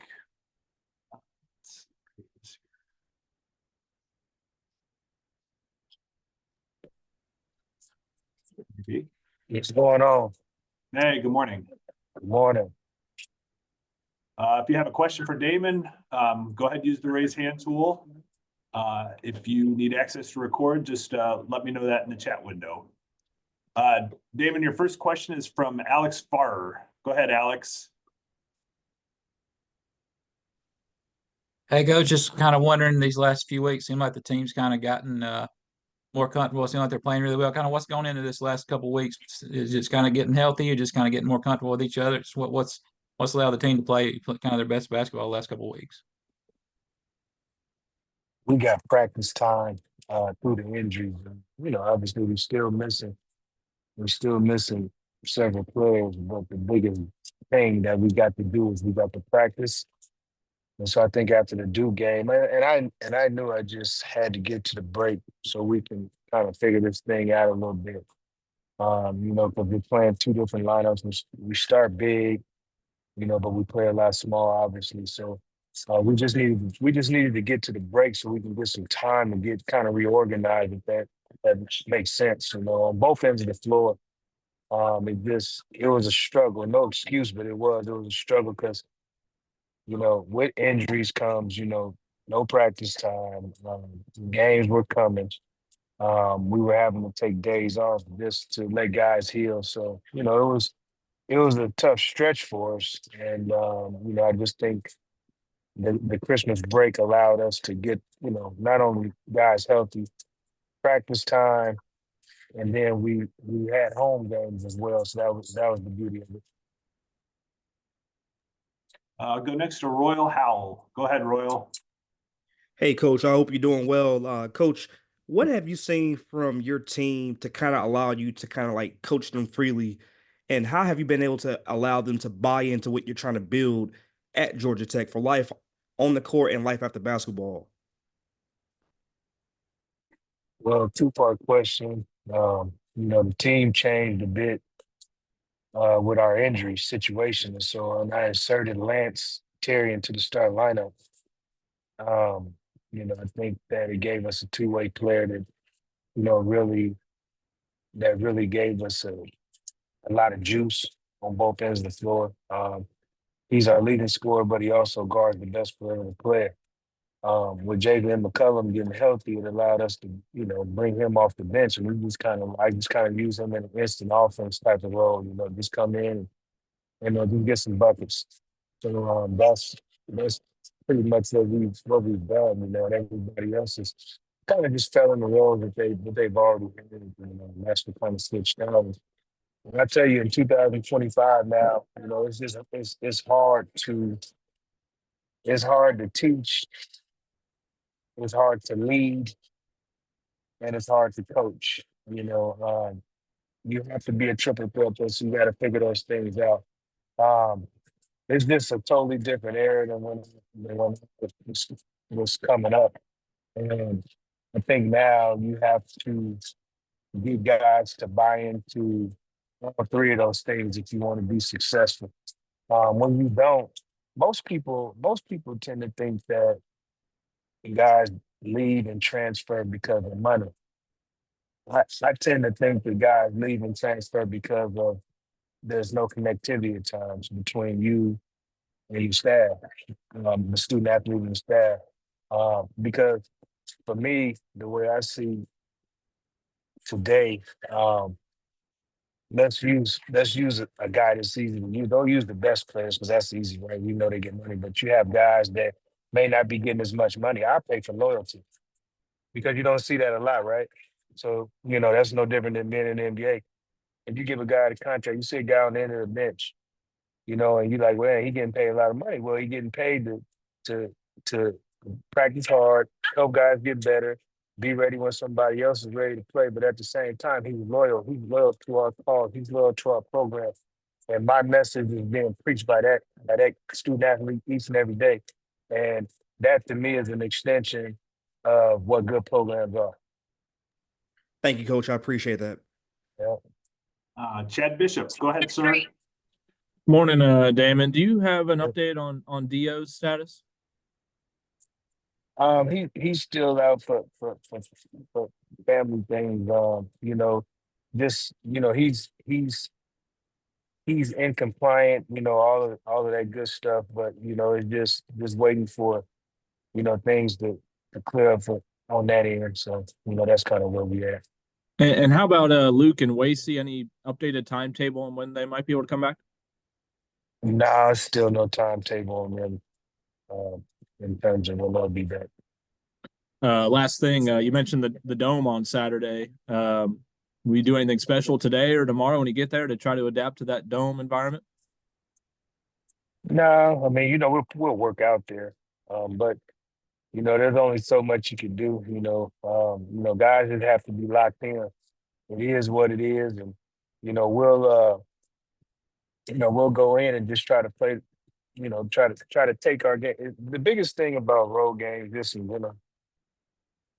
defense travels, and then you got to get your offense into those games. And so we have to continue to do the things that we've been doing to be successful. There's low turnovers, that shot selection that doesn't lead to them getting out and running. And then once the game settles in, we have to figure things out and and and rely on the things that we feel like can help us beat Q's. But yeah, we'll go and we'll shoot and we'll do some of those things, try to get the trajectory down. But again, we got to figure out a way to get our game mechanics to carry now. And we'll wrap it up with, we'll go back to Alex Farrer. Go ahead, Alex. Hey, Coach, you talked a little about Javian, just the way he's kind of played the last couple of weeks. Seemed like he's just kind of coming to his own. Is that kind of a combination of him being healthier, just embracing his role, just kind of playing with a different kind of attitude? What have you seen from Javian these past few games to allow him to kind of play his best basketball? I think like a combination of all the things you just said. The thing I did, when we got back, I just challenged him. I'm like, we need you to be aggressive. We need you to lead. And we didn't bring you in here to be a blend-in player, quite frankly. You know what I mean? We brought you in here to be a difference maker. And we need you to be that. We need you to be aggressive on offense. We need you to be a leader in the locker room, talk, communicate. And we need you to give effort, on the defensive end. And he's answered the bell. He's done a great job, and when he's on top of his game, he's hard to guard because he's a tough shot maker. Been really proud of him, and just looking, and hopefully looking at his continued success because when he plays well, we're a really different team. Damon, thank you. Safe travels. Okay, guys, thank you. Appreciate it. All right, next up we have Adrian Autry from Syracuse. There he is.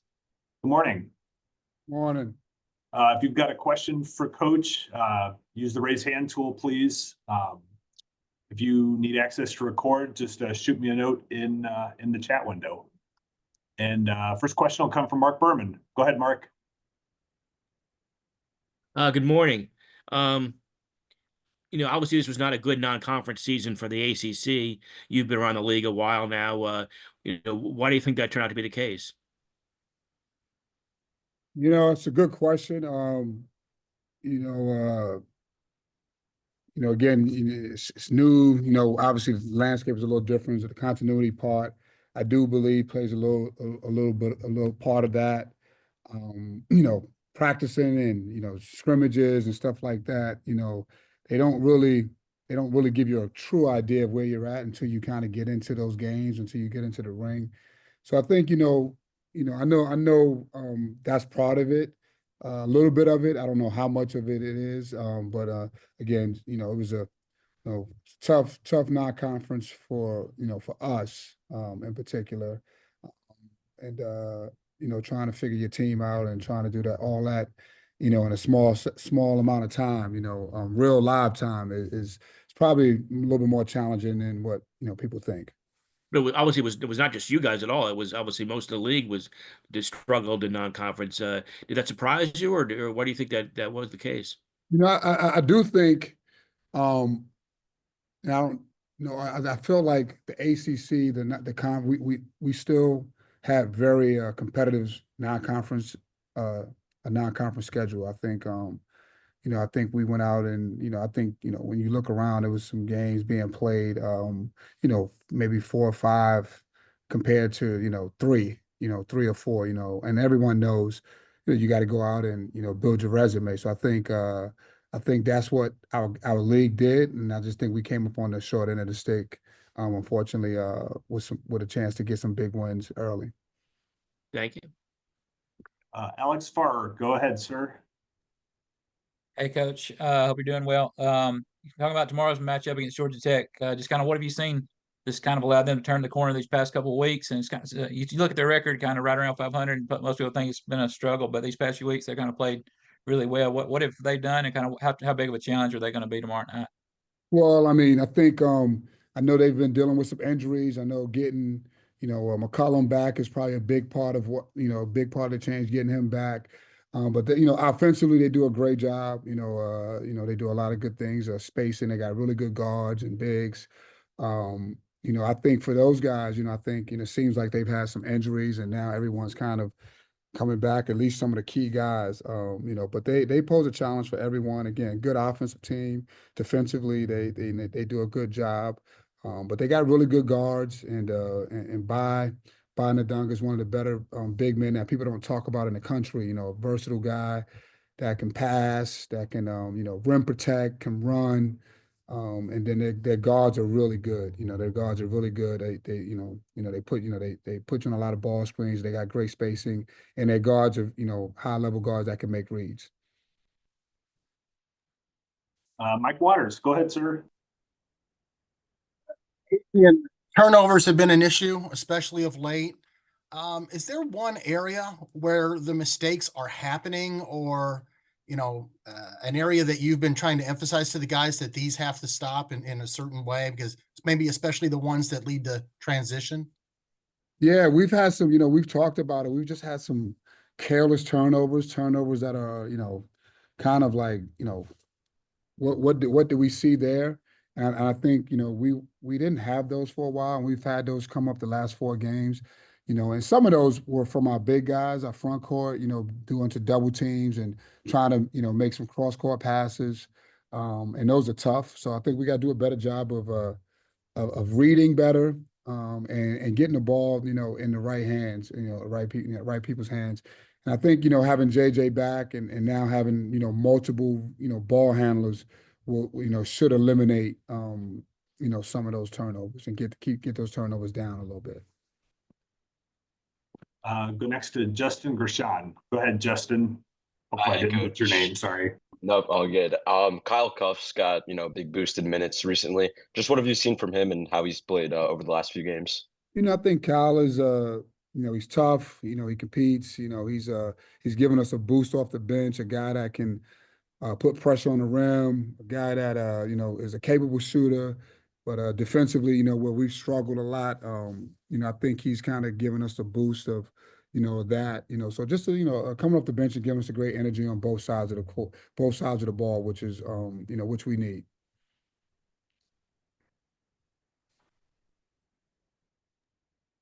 We have any other questions for Ed? I got one. Go back to Justin. Go ahead. Yeah, and just in terms of, at this point in the season, what do you think the biggest challenges have been just as in your second year as a head coach, and what are some of the main differences have been between this year and last year? I think continuity is a big difference. I thought last year, we had guys that were here, and so they all were kind of familiar with each other. I think, the challenges that I've had that I've faced, some of the challenges I've faced this year is really, kind of, your first team that you kind of put together and making an adjustments. I think that's the biggest thing is with your team, whether it's personnel, whether it's trying to find the right mix of guys to kind of having to adjust to the players and the personnel, and also having to adjust to how what you envision you wanted to do, to making adjustments to what was working. And I think that's probably been one of the bigger challenges. Mike Waters, go ahead. Adjustment to the starting lineup last Saturday. Chris Bell came off the bench. He played well for the first time in a long time. So do you stick with that? Do you maybe just keep him in that bench role? I think it's good to get him. We needed to get him going. Obviously, we came up on the short end, but as you move forward as a coach, you're trying to play this season out, and obviously we know that Chris Bell is an important part of our team. So it was good to see him there. I think for now, it's, you just want to keep your players in a good space. It's someone like him. So again, as of right now, I don't plan on doing anything. But you could walk into practice today and something could happen. You just never know. So we'll see what happens. Go back and get one final question from Justin, and then we'll wrap it up. Yeah, just building off the minutes aspect, Elijah Moore has really seen his minutes go down the last couple of games. What's sort of been the reason behind that, and what are you looking for him to do sort of behind the scenes to crack a bigger role? I think Elijah, obviously, like most freshmen, they have to, the adjustments and the longevity of the season. I just think, he's, for him, continually improve on the other side of the ball. And now he's, he has to be, I think he still has to look to be aggressive and kind of limit some of his turnovers. And I think that will help, and also, being able to, his ability to shoot the ball is was what we need. And he has to shoot and continue to be aggressive and look to shoot. But I think for him, it's just, really, continuing to battle on both sides of the ball and taking care of the ball a little bit more. Okay, thanks. Appreciate the time today. We'll see you next week. Yep. All right, next up we have Ron Sanchez from Virginia. If you've got a question for Ron, go ahead and use the raise hand tool. And if you need access to record, just send me a note in the chat window. Good morning, Ron. Good morning out there, I guess. Yeah, for sure. Yeah. Good morning. Bright and early. Your first question will come from Mike Barber. Morning, Coach. You're missing snow here, so you picked the right time to go west. Yeah. I'm curious with Isaac McNeely. He told me he's a guy who kind of thrives on routine, schedule. He's very orderly in his life and in his basketball. How do you see that show up as his coach? Isaac is, he's a wash, rinse, kind of repeat kind of guy. He does the same things every day. The one thing about him is he's a fantastic kid. Most good players really have a really good routine. They don't just, figure things out as the days go by. And so Isaac, he's just one of those guys that you can just count on. He's very dependable. And then with his shooting form, everybody, can do it differently, but he seems to be a guy who's pretty religious about getting his shoulders square to the basket, regardless of what the rest of his body's doing. How good is he at kind of squaring up his upper body, regardless of what the defense is doing?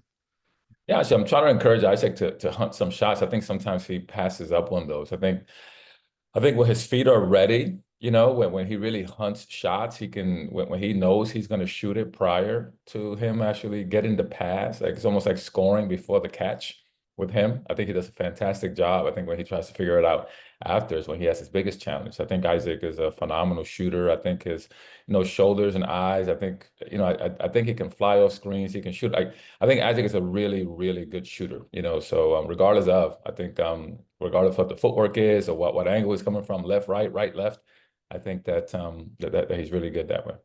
Thank you. Greg Medea, go ahead. Hey, Ron, on this trip, you guys will see the ACC's top two scorers in Andrei Stojakovic at Cal and Reynaud at Stanford. How will this test you guys defensively, and what are the different challenges in seeing those two players? Yeah, I mean, obviously one's a guard, one's big, so we're going to have to do a really good job of defending, from the perimeter one-on-one. Stojakovic now is All-American. He got a lot of experience at Stanford last year, and, I think he's playing with a lot of confidence right now. The skill, of the big fella is different. You're going to have to probably post-trap him. We're going to defend him in different positions. We just got to make it really hard for those guys, but it's a team thing. It's not an individual. It's not a one-on-one thing. That we, as a group, have to help each other and, be connected. And then after the Louisville game Saturday, both Isaac and Andrew said might be good to get away for a little bit as a team and just be all together and focus on basketball. Do you agree with that? And I guess what are the benefits of a long trip where the team is, kind of stuck together? Yeah, I think you get time to bond. You get time to spend more time together, get to know each other. We do have a lot of new players, and we are, kind of in a unique situation. So for us to just have time to dialogue, watch more film, not have to travel, kind of get guys back into the arena where we're all together in one space is definitely beneficial. Thank you. Preston Willett, go ahead. Hey, Ron, you said after the Louisville game, you had no update on Christian Bliss. Is he healthy? Is he available to play? What is his status right now? Well, right now, Christian has, the opportunity to step on the floor and practice. He's just not feeling, good enough to get on the floor. And, that's a player decision. We as coaches aren't going to force him to get out there. If he says that my foot is bothering me, and I don't feel like I I can perform at the level that I want to, we'll continue to nurse him. And our doctors have done a fantastic job with him. Right now it's a decision that, he has to feel good enough and comfortable enough and confident with his foot in order for him to get on the floor. But have your doctors cleared him? I will have to talk to our trainers about that. I think that right now we've done everything we could. This is more of a player feeling. If he doesn't feel healthy, then he's not. So. And then real quick, with Day Ames, just his minutes have started to kind of go down a little bit in the last couple of games, and then you make the move, obviously, with Tane playing better to put him in the starting lineup. What are you seeing from Day right now, and as far as his playing time? Day is, I think his talents are to score the ball. We have to find a way to get him in a position where he can score the ball better. And, one thing that he has to continue to work on is taking care of the basketball, something that has plagued us. And I think as he continues to improve that, if we can put him in a position for him to score, be better defensively, and continue to take care of the ball, he'll continue to fight. It's a big part of what we're trying to do. And we just got to find a way to incorporate him in a way that he feels comfortable and confident. Michael Lieberman, go ahead, sir. Hi, Coach. How much have you focused as a program on logistics of this West Coast trip? And yeah, how have you approached that? And is there anything maybe you're planning to do with the team while you're out west for a few days? Yeah, well, because of the weather, our trip got extended, so we're going to be out here a lot longer than we thought. But yeah, we're going to take the time. We're going to take time to bond. We're going to take time to do some team building activities. We're going to get out and, without taxing the guys' energy, we'll find a way to spend some time together. I don't really focus too much on those details. We have other people that are functioning with that stuff. But we will, kind of get out, let some guys see some things that they normally wouldn't see and have some experiences there. Back to Mike Barber. Yeah, and going back to IMAC, as an older guy, what have you gotten from him on the leadership front, and how important is that to kind of keeping things on track here? Yeah, IMAC is, I mean, he's all in. I love IMAC's energy. Unfortunately, IMAC is just a quiet kid. You can see it. I mean, you guys had him, on several media opportunities. He's not the loudest guy in the room. I actually love it when he makes a couple of plays and he shows some emotion. It doesn't happen often, but his leadership it's just quiet leadership. It's via example. Everything from off the court to academics to in the weight room to his practice habits. Like IMAC's a guy that really just leads by example. He might not be the loudest, but when they're together as a group, I know that his voice is heard. Awesome. Thank you. Back to Greg Medea. Yeah, Ron, Elijah's been really consistent. I think it's 5 straight double-digit scoring performances. What does he do, particularly around the rim, that allows him to be so consistent when he gets the ball in the post? Well, he's a big kid. He's strong, and he's got really good touch around the basket. He can go perimeter to post. The one thing that I'm trying to encourage him to do more is to seek more fouls. I think that Elijah can get to the free throw line more, and if he does, I think you could even see his numbers go up higher. Thank you. David Teal.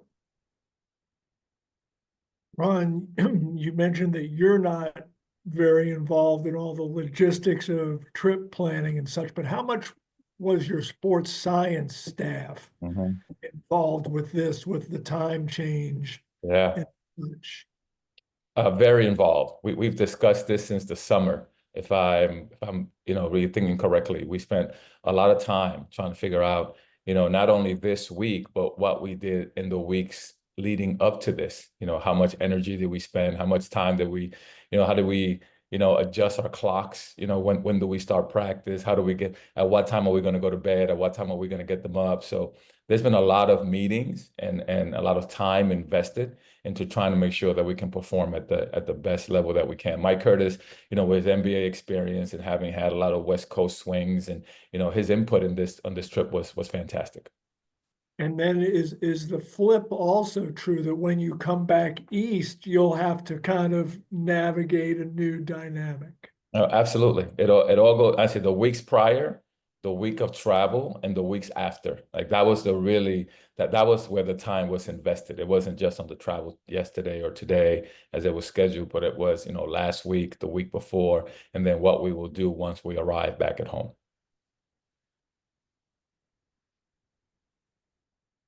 go back to Michael Lieberman. Coach, you said after the Louisville game that there's no reason that your team can't be better at rebounding, that it's more of a tenacity. Have you talked to the team about this, or are you planning to do anything to try to address that problem? Absolutely. You know, if our team isn't doing something well, then that's on me to make sure that I find a way to make sure that they improve it. You know, rebounding is something that we work on like literally every single day. You know, just like we work on our transition defense every single day, and we work on, you know, the things that we consider, you know, eliminating, losing, ball handling, sureness, passing. You know, we work on those things, you know, every single day. And, you know, what we got to do is identify different tactics maybe for individual guys and how do we help them get better. So it is something that we're studying, that we're addressing, and that we're rehearsing and practicing. I think your teams will do what you teach and you emphasize. And, you know, maybe certain individuals need to be, you know, use a little different technique. And so we're trying to find a way to make each individual improve his defensive rebounding. And then last question will come from Preston Willett. Go ahead, Preston. Yeah, Ron, y'all did a really good job of distributing the ball against NC State, kind of going to that kind of, I guess, point guard by committee. You've talked about it in the post game. Have you liked how that's worked so far, even with the result against Louisville? I have, and the numbers that I'm really encouraged by are low numbers of turnovers. You know, if you look at us at the beginning of the year, and even the Louisville game, I think we were under 10, if I'm not mistaken. And that's one thing that we have to make sure that we do a really good job of, is taking care of the basketball, making sure we get quality shots. We didn't make shots, but we got good looks for the right guys against Louisville. And that's the one thing, you know, it can't just be the result. There has to be the process in it. And I think that they ran good offense. And, you know, we got some decent looks and we didn't make them. It was a 2-point ball game, I think, with 11 minutes left in the game. And I think it was a 6-point ball game. We had to make a few more shots and get a few more defensive stops. I think we had too many defensive breakdowns. So, you know, for us, I think that the ball handling has gotten better. So we're going to have to, you know, continue to focus on that, address that, and see how we can get more baskets and continuing to take care of the ball. Ron, thank you for the time. Appreciate it. Definitely. Have a good day, guys. You too. All right, we'll bring Mike Young on now from Virginia Tech.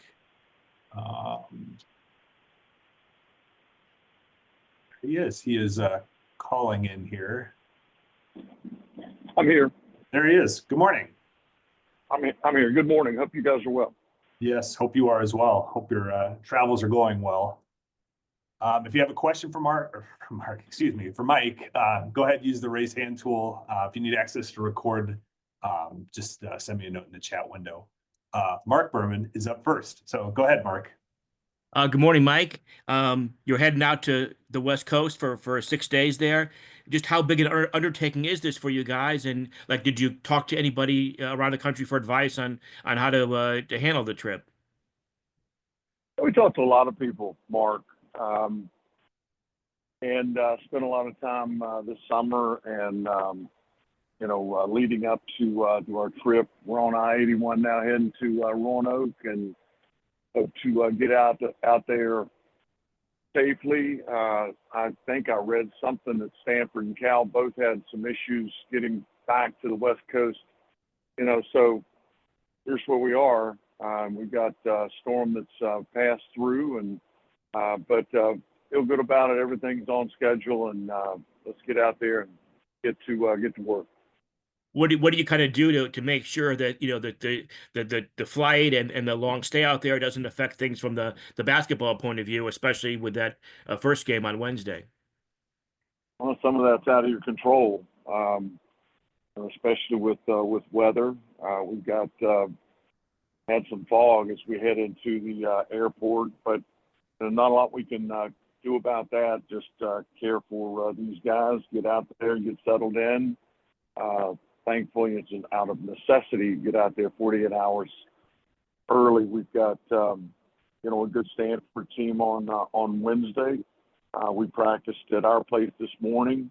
We'll stay Saturday night after the Cal game. We all thought, and people that we talked to, that would be the best route in terms of getting a good night's sleep, and then get back to Blacksburg on Sunday, and then you turn around. You got NC State, I think it is next Wednesday. So there's a lot that goes into it, and we've had a number of conversations, as I said earlier, throughout the summer, fall, and leading up to our trip.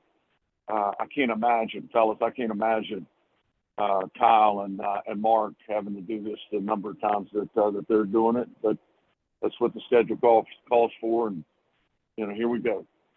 Mike, how much of a plus is it that you're taking this trip when school is out of session as opposed to having to do this like next month? Yeah, it's a good point, Mark. Very much so. So you don't have the academic concerns that you would normally have. They've got nothing else on their plate, so it is the Cardinal and the Bears. And again, let's get out here and continue our preparation for Wednesday's game and go at it. Thank you. Go next to David Cunningham. Hey, Mike, obviously a lot of people talk about getting out there and what you do when you're out there, but how you mentioned the NC State game. What have the conversations been like with somebody like Hisham, the sports science staff, about getting back and that adjusting to the time change on the way back for NC State after that? Yeah, well, there's been a lot of conversations, David. I think we're out of there at 7. I don't think we get back home. If everything goes well, we get back at 6 p.m. that day. Of course, we lose time coming back this way. But how do we best approach those preparations, those days? Obviously, Sunday will be off completely, but you're traveling, and you've got 2 days to prepare for the Wolfpack. Readjusting, body clock and be ready to go on Wednesday. Those conversations are ongoing, but I think we've got a good plan in place, and we'll care for them. And Hisham Zayud, our athletic trainer, and our medical staff have given us a great deal of input. We've talked to a number of people, and I think we're prepared to handle it and do the best we can with it. Mike, what impresses you about Stanford when you watch the film, specifically their big man? Yeah, their big man's good. He's really good, Dave. He's got great hands, big, step out and shoot it. Those are the ones that give you the most heartburn. Those guys that can, stretch you with a ball screen and slide out of it and make that shot. He's got an unbelievable shot fake from the perimeter. A nifty game. As he floors it a little bit, he can pass it. Great hands. He is he's a heck of a player. There's a reason he leads the league in scoring. I think he leads the league in scoring at 20 a game. He is very, very talented, and I can tell you how impressed I've been with him in the 3 or 4 games I've seen. Thanks, Mike. Go to David Seal. Mike, does it help your players to have seen Cooper Flagg before trying to face Renault on Wednesday night? You know what, David? I haven't made that connection. I'm glad I don't have to see Cooper Flagg again. I can tell you that. What a fine basketball player he is, but Renault is really talented as well. A little different. They can both go into post a little bit. Renault scores over his left shoulder, right shoulder. I go back to his hands. He's got really, really impressive hands. But Flagg's a bit more of a mover at 6'9", 6'10", whatever he is. Not that Renault's not a mover, he is. But yes, to your point, I can certainly see some comparison in the two. Both really fine players. And then David was asking about the sports science staff and their input on this trip.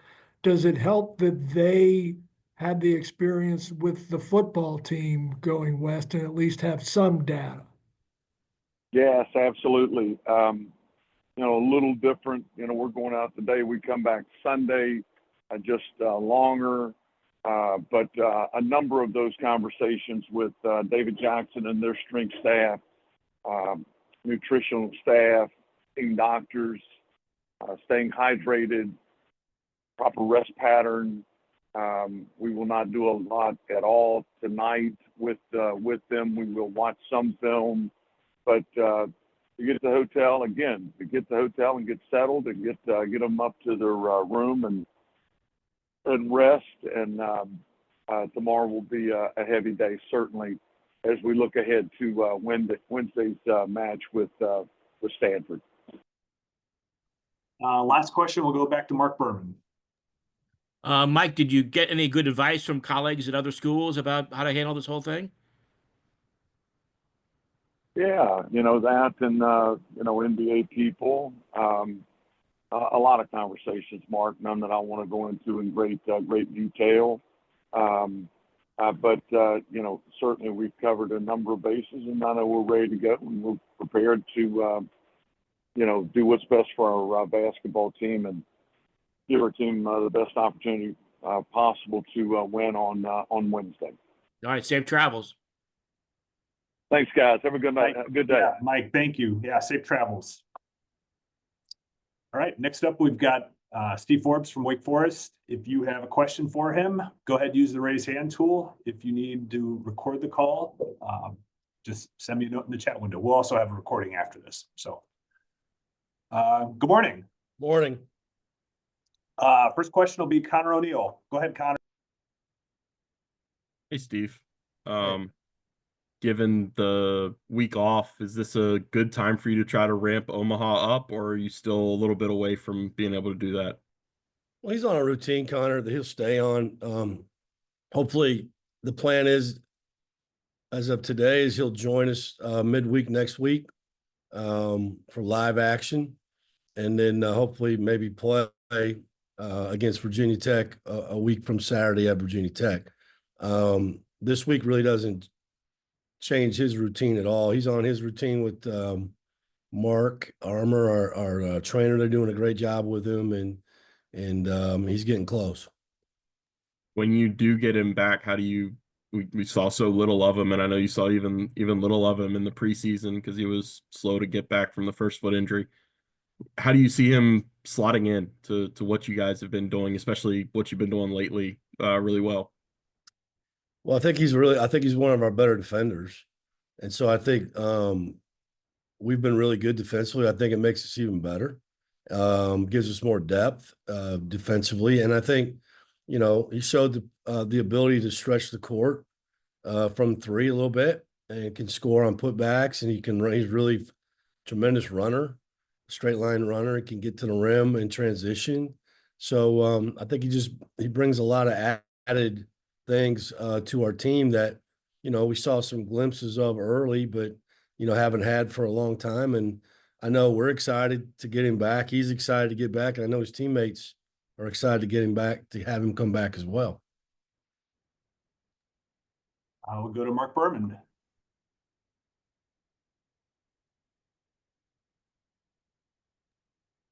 Good morning. Obviously, this was a rough non-conference season for the ACC. Why do you think that turned out to be the case? Got to win games. I mean, look at I'm just going to address our situation. I mean, we got a great win over Michigan. And then we lost a tough Florida on a neutral. We beat Minnesota on a neutral. And then we lost 2 road games at Xavier and Texas A&M. It's hard places to play.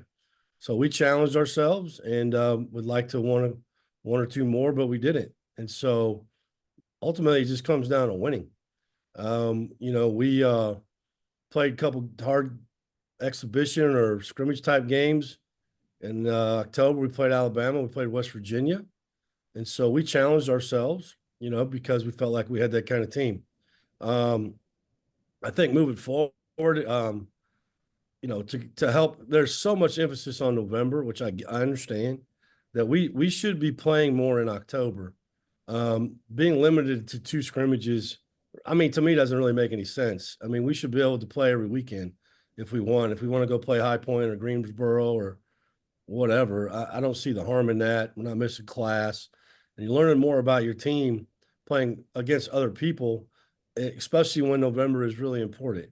And so that's not just for us, or it's for everybody, every team out there. And because of our, our rosters changing. I think too, you got to win those money games. You can't lose those. That hurts your league as well. And so it's just a matter of winning.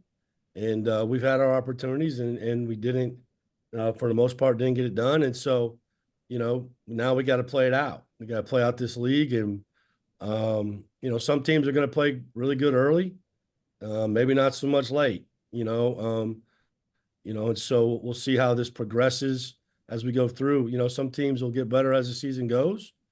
Some teams will be really good all the way through. And so we got limited opportunities now, non-conference, probably none. And so we just have to play it out. How much do you worry now that, because that non-conference season turned out that it's going to be another 5-bid league in March? I don't worry about it. I play the next game. I mean, it's insanity to start this conversation now. It's insanity for anybody to be talking about this on January 7th or whatever. What is today? I don't even know. I was out recruiting. I just got back. 6th. It's not worth talking about. We have to just continue to play and win games and then see what happens in the end. That what has happened has happened. We've discussed that. I get it. I'm aware of it. But no. We have to, Wake Forest, worry about playing Miami on Saturday. Thank you. Mm-hmm. We'll go next to David Teal. Steve, after two double-digit league wins last week, do you feel like you're playing the best ball you have this season to date? Yeah, that's kind of what I was talking about. I feel like we got off to kind of a slow start, even though we got a big win in the first week against Michigan. We weren't very good offensively, but we've gotten better. And, David, if you go back and look at our numbers, starting December 7th when we played Boston College, we've played Boston College, James Madison, Clemson, Syracuse, and NC State. We're shooting 48% from the field now as a team in league play, 38 from 3, 75 from the line. Those are winning numbers. And we're still defending at a high level. So to answer your question, I do think we're beginning to play better. And, we would like to have played better coming out of the gate, no question. To go back to the question before, we had opportunities to win, to have some bigger wins and even to add on to the Michigan win, but we didn't get it done. And so now you just have to continue to play better. And I think that we are, and I'm hopeful that when Omaha comes back, that'll help us even more because he was a pretty instrumental piece in us beating Michigan. And so, I like where we're at. We've had a lot of practice time. The other thing, we didn't have a lot of practice time in November. We played 10 games in a month. I had like 16 practices. And, people say, well, you had the fall to figure that out. No, you don't know a lot about your team till the bullets start flying. And, some of the things that you thought were going to work didn't work. And you need time a little bit sometimes to work and work those things out. I do think finals week was good for us. The break over Christmas was good for us. And I think this week, we're off again. And so we don't play till Saturday. So we're going to continue to bring them in here and work. We don't start school until a week from today. And so we go twice today, take tomorrow off. We'll go really hard on Wednesday, twice on Thursday, practice on Friday, and go to Miami and get ready for a hard game on Saturday. Did you anticipate that this group would be as good as it is defensively? I mean, you're top 30 Ken Palm in efficiency. Well, something we put a lot of emphasis on, David, we weren't, I think we were top 50 last year, something close, but we wanted to get better. So we spent a lot of time on it. I anticipated us to be pretty good defensively. I anticipated us to be a lot better offensively early. And it just didn't go that way. And so, I feel like we've worked through a lot of those issues, continue to work on them. But, I think the guys have they did a really good job in the summer and the fall, buying in. But we had to change some things defensively when the season started. We were doing a lot of switching early, and that wasn't working good for us. And so, again, just finding your team a little bit more as you can move forward not only on offense, but on defense as well. And we'll wrap it up. Go back to Connor O'Neill. Steve, maybe I'm jumping the cart in front of the horse here a little bit, but have you had a chance to see Miami and what they've looked like post Jim Larenega's resignation, and are they playing any differently than what you've seen in the past years? Probably have to call me Thursday. I'm a routine guy. I went, we had a nice win Saturday. I was out of state yesterday recruiting. I got back in this morning. We had film of the game NC State when I got here. We're going to work out this afternoon, take tomorrow off, work on us on Wednesday. Our routine has always been 48 hours before. We put the scout in, and I'll watch film, up and before that, obviously. But I do know, I've known Bill a long time, a good guy, like him. He's been a head Division I coach. Courtney, was Coach Larenega's right-hand man. Pack kid, what's his name? Cleveland, good players. So we gotta be ready to play. It's a road game. And so I haven't honestly, I haven't watched him play. I haven't watched play this year, but I will now that I'm back in town. I'll give you a call Thursday. Thank you. Yeah, I'm sure you will. Steve, thanks for the time. Appreciate it. We'll see you next Thanks, week. guys. Yeah. All right. Next up, we've got Mark Madsen from Cal. Let's see if he is on here. There he is. Good morning. Morning. How you doing? I'm good, thanks. I hope you are. Hope I'm you're doing rested, well. hopefully, after your travels. I don't know if anyone's ever rested during the basketball season, but I'll tell you this, we're ready to go. Good. All right. Well, your first question will come from Mark Berman. Oh, and if anyone has questions, please just use the raise hand tool. It's the react button at the bottom of your screen. So we'll start with Mark Berman. Good afternoon, or I guess good morning out there. What did you learn about your team during the non-conference part of the season? Learned that when we lock in, all players, 1 through 5, guys on the bench, guys that don't play, when we are locked in, we can really play defense. When we're not locked in, our defense, we're not tight on rotations. We're not there on the catch, and we make too many mistakes in rotation.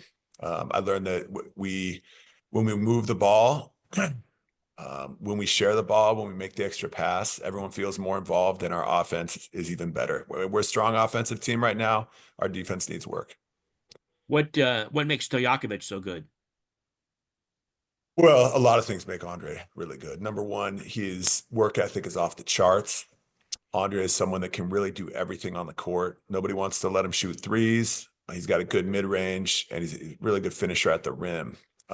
He has a unique ability to attack the basket with so much force and power that people have to foul him to make him miss. And so he's been really good at attacking the basket, drawing fouls, and he makes all his free throws. And so he's a guy that his teammates really like, and he gets better every day.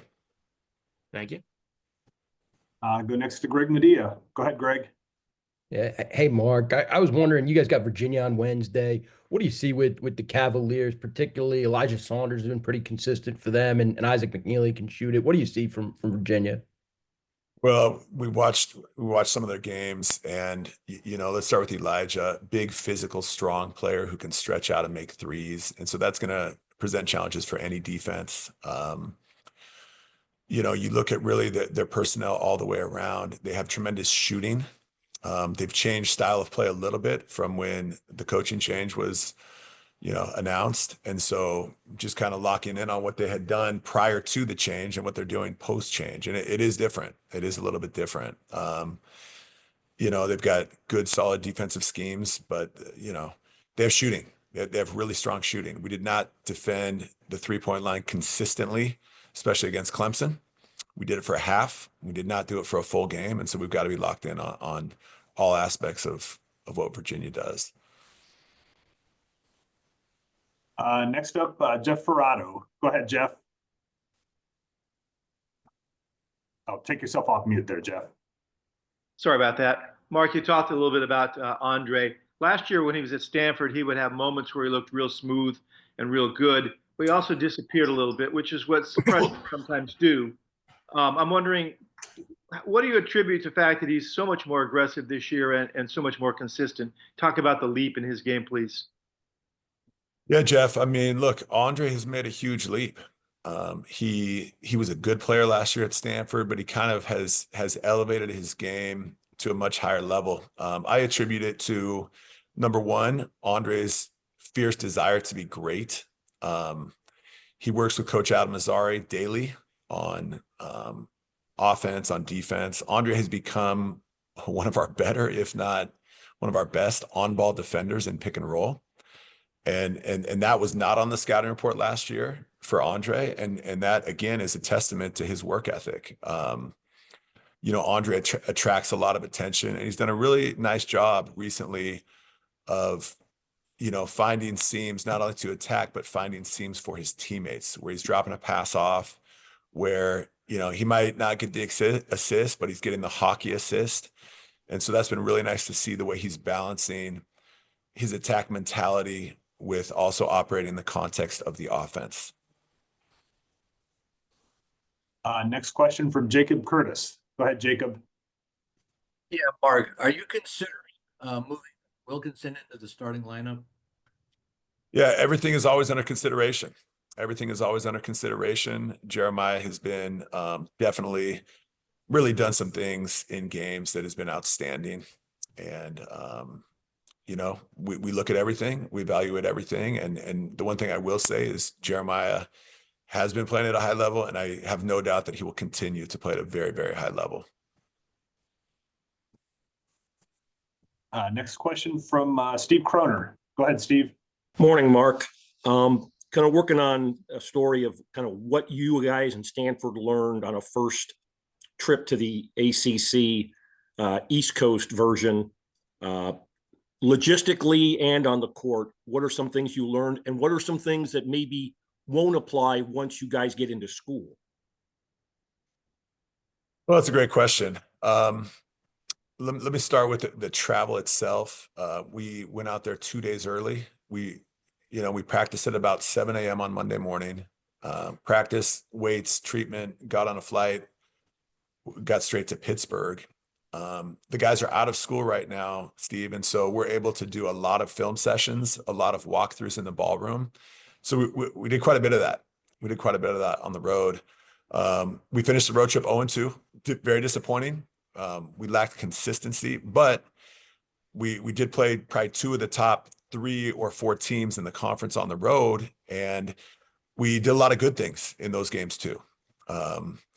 And so I like our ability to really drill in and focus really only on basketball. It reminded me a little bit of some NBA road trips. The challenge is after the Clemson game, we pulled up to the plane. It was a charter, and they said the plane is broken. We're going to try to reset the plane. So we basically, we sat in the bus or kind of in a hangar for probably 1.5 to 2.5 hours, and guys are exhausted. It's past midnight Eastern, and is it a challenge? 100%. But they eventually rerouted a plane to South Carolina, and we got home, and I think guys were able to, fall asleep at 5, 6, 7 in the morning on Sunday. Were you guys traveling charter on the way out? Will you travel charter all the time, or is that still kind of on a trip by trip basis? We chartered on the way out, and we chartered on the way back. If we have the ability to fly commercial directly into a city, a place like in Atlanta, a place like Miami, destinations like that, we will absolutely fly commercial because we're going 2 days early. We got to save on the expense. We need to do that. If we're at a location where it's going to be multiple connecting flights commercial, then we're going to stick with the charter. And then going home, it's a priority for us to get back home as soon as possible for academics and for rest. So that will always be a charter. Thank you, sir. Thank you. Go next to David Teal. Mark, given all those logistics, how much time do you find yourself spending with sports science people trying to navigate this? We spent a great deal of time with sports scientists over the summer and in the fall, really getting their feedback, picking their brain on their expertise on, you know, really the pros and cons of keeping the guys on the West Coast schedule versus trying to transition them to East Coast time. And, you know, we're doing things that try to work for us. Now, that being said, is, you know, coaches and players, sometimes on the road on the East Coast, you find yourself not going to sleep till 3 a.m. still after being there a couple of days. And so there's going to be challenges, and we're ready for those challenges, and we'll do our best to adjust. And then I work here in Hampton, Virginia. Is DJ at full strength now? And how have you found him with your club this year? DJ Campbell has been outstanding for us. DJ is someone who always plays with really huge energy. He wants to win. He's a great shooter. I've told DJ, hey, every time you're open from 3, I want you to shoot it. That's how good of a shooter he is. You know, he gets deflections. He's a good passer. I personally and our staff, we have a great deal of confidence in DJ Campbell, just as being such a great all-around player that will do anything to help the team win. And we'll squeeze one last quick question in from Jacob Curtis. Yeah, Mark, you're talking about the consistency. You had some good stretches and some bad stretches. Is that a factor? Is the factor of that, do you have a completely new roster of players who haven't played together? Is that a factor? I think that is part of it, Jake, is that, you know, we had to bring in 11 new guys by necessity, and we brought in great players. I think part of it is it's 11 new guys. Part of it is, the main thing is, I have to do a better job. I have to coach our guys better, and we have to get the job done in terms of consistency. It can't be after the game with the players and in the film room the next day, hey guys, you know, it was a great job for 35 minutes, but, you know, 15 minutes of it, we went haywire. It can't be that, you know, and so I need the players to execute better. I need to coach better. And I think I'm committed to that. The players are totally bought in. You know, after the Clemson game, the Clemson coaches, you know, as you go through the handshake line, they just commented on how hard our guys play. And when you review the film, that is absolutely evident. Now we need to play smarter. We need to play smarter, not for 20 minutes, not for 30 minutes. We got to play smarter for 40 minutes, and we will get there.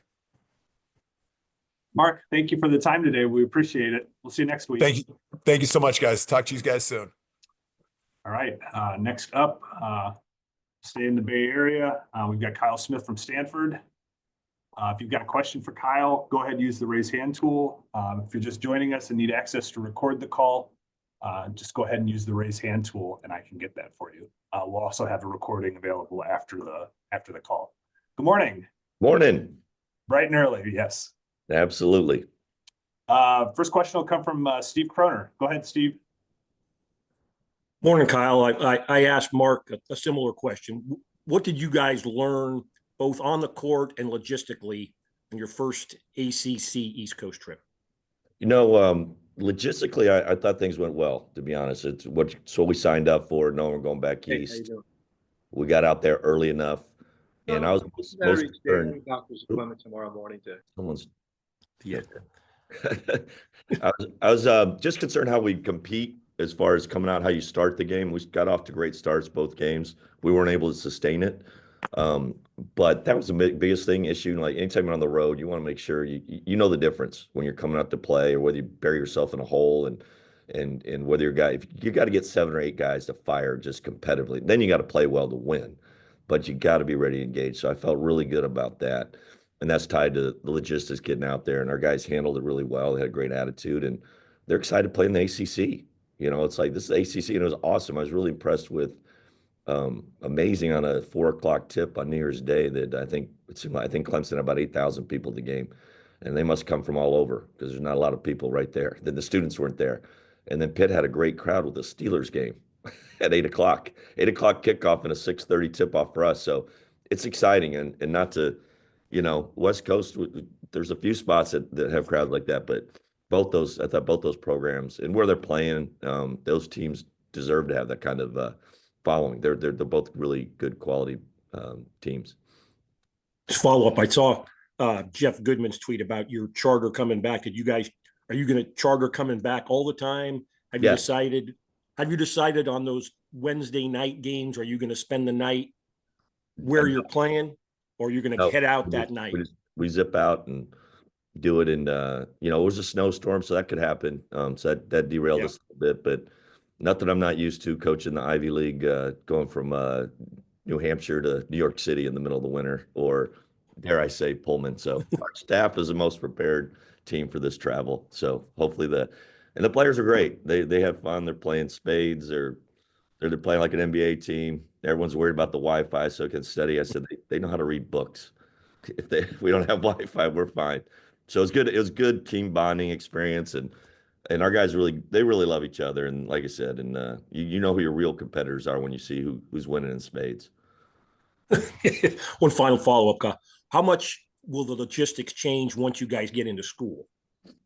Not terribly much. I think in the post-COVID era, with a little bit of accommodations on travel and stuff like that, with having stuff online, professor-wise and classes, we'll try to leave the similar time, similar deal. And we might try to go out day before. I thought we played, that might be the better move. I don't know if our guys are pretty tough mentally. So they might ask their preference, if they want to go out and tee it up the next day, they could do it. I was impressed how, because we practiced the next day, went out there 2 days early, and guys were just flying around and taking charges, loose balls. I was pretty pumped. I think it's a tribute just to wanting to play in the ACC. And so we're excited to get a couple home opportunities too. Great. Thank you, sir. We'll go next to Mark Berman. Good morning.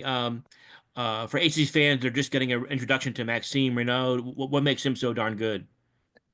He's one of the most talented human beings, period. Just leave it there.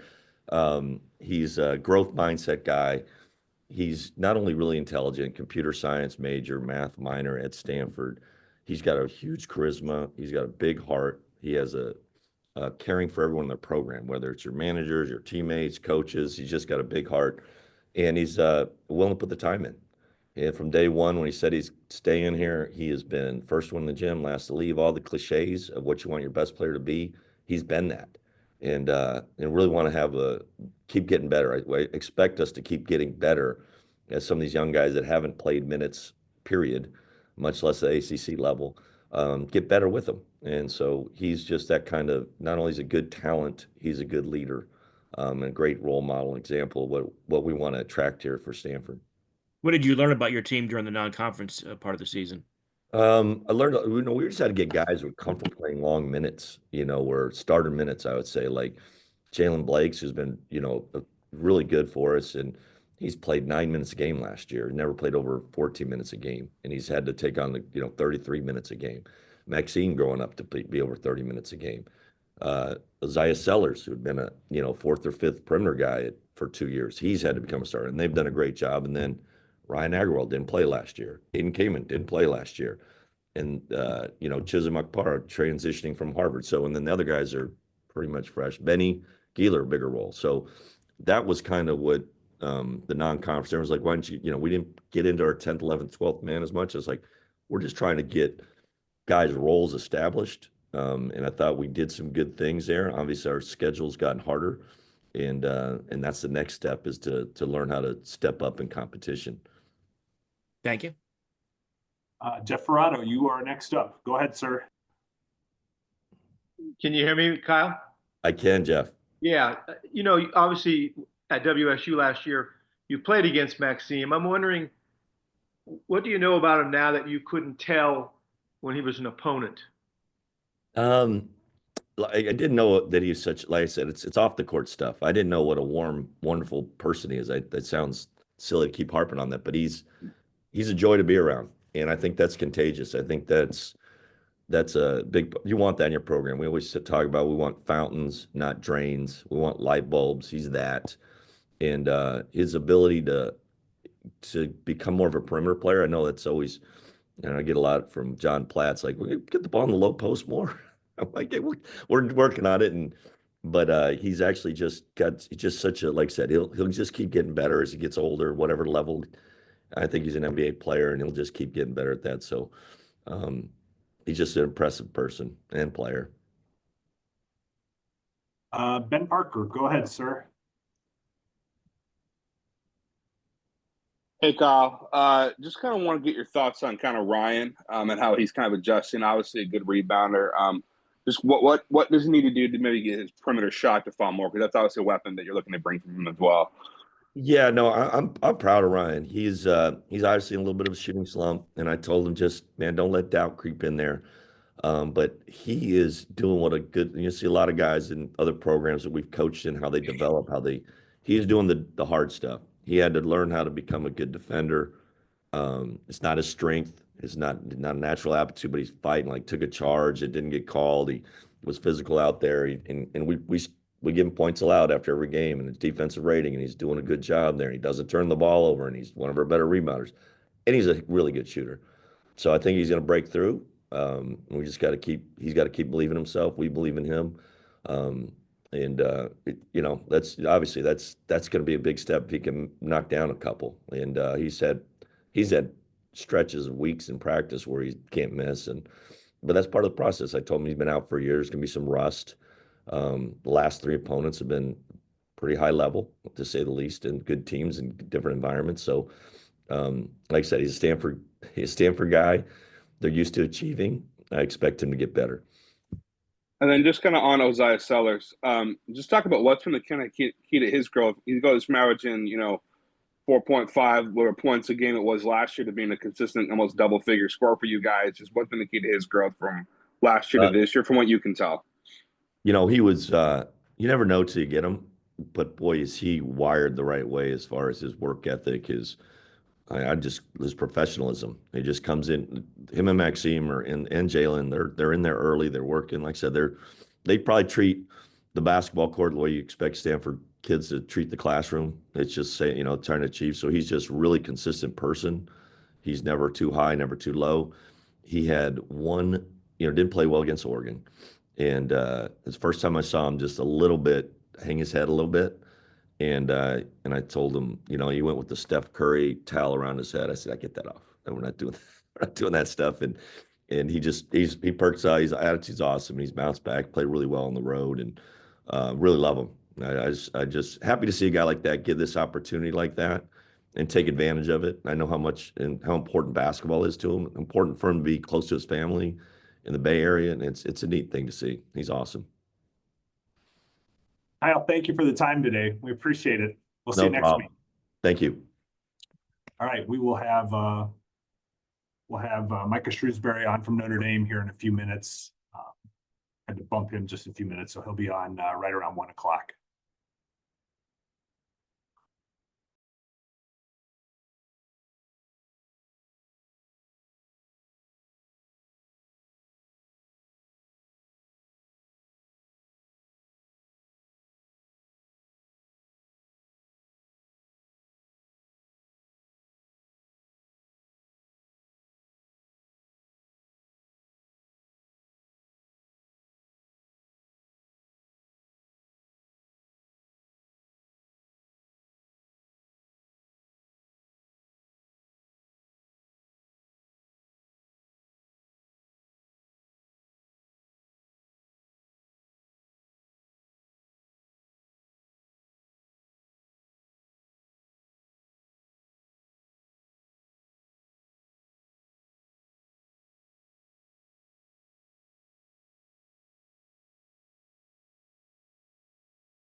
Hey, Micah, good morning. Or not morning anymore. I guess it's afternoon. Yeah. Good afternoon. Thanks for being here. I appreciate it. Thanks for making time for us. Yeah, no problem. Again, anybody who, if you have a question, just use the raise hand tool. Tom, you're first up. Go ahead, sir.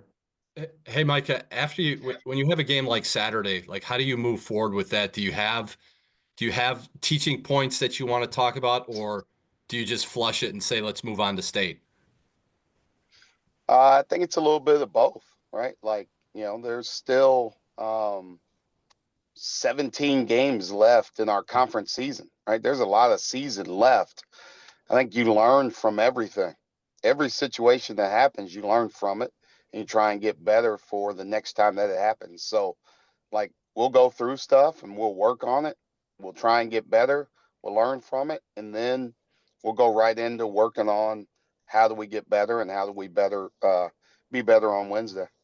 How can you guys get back to maybe the defensive identity that you had in league play last year? I think the style of play is a little bit different. So we're a different team also. We're trying to find the best way for us to be that. And we took steps, but like not every team's different. Right. So like we're emphasizing it, we're trying to be better, but like trying to be better in a lot of different areas. So last year it was it was almost by default. And have a team that could score points have a team. So if we didn't play defense, we had zero chance. Now, like we still emphasize it. We still talk about it.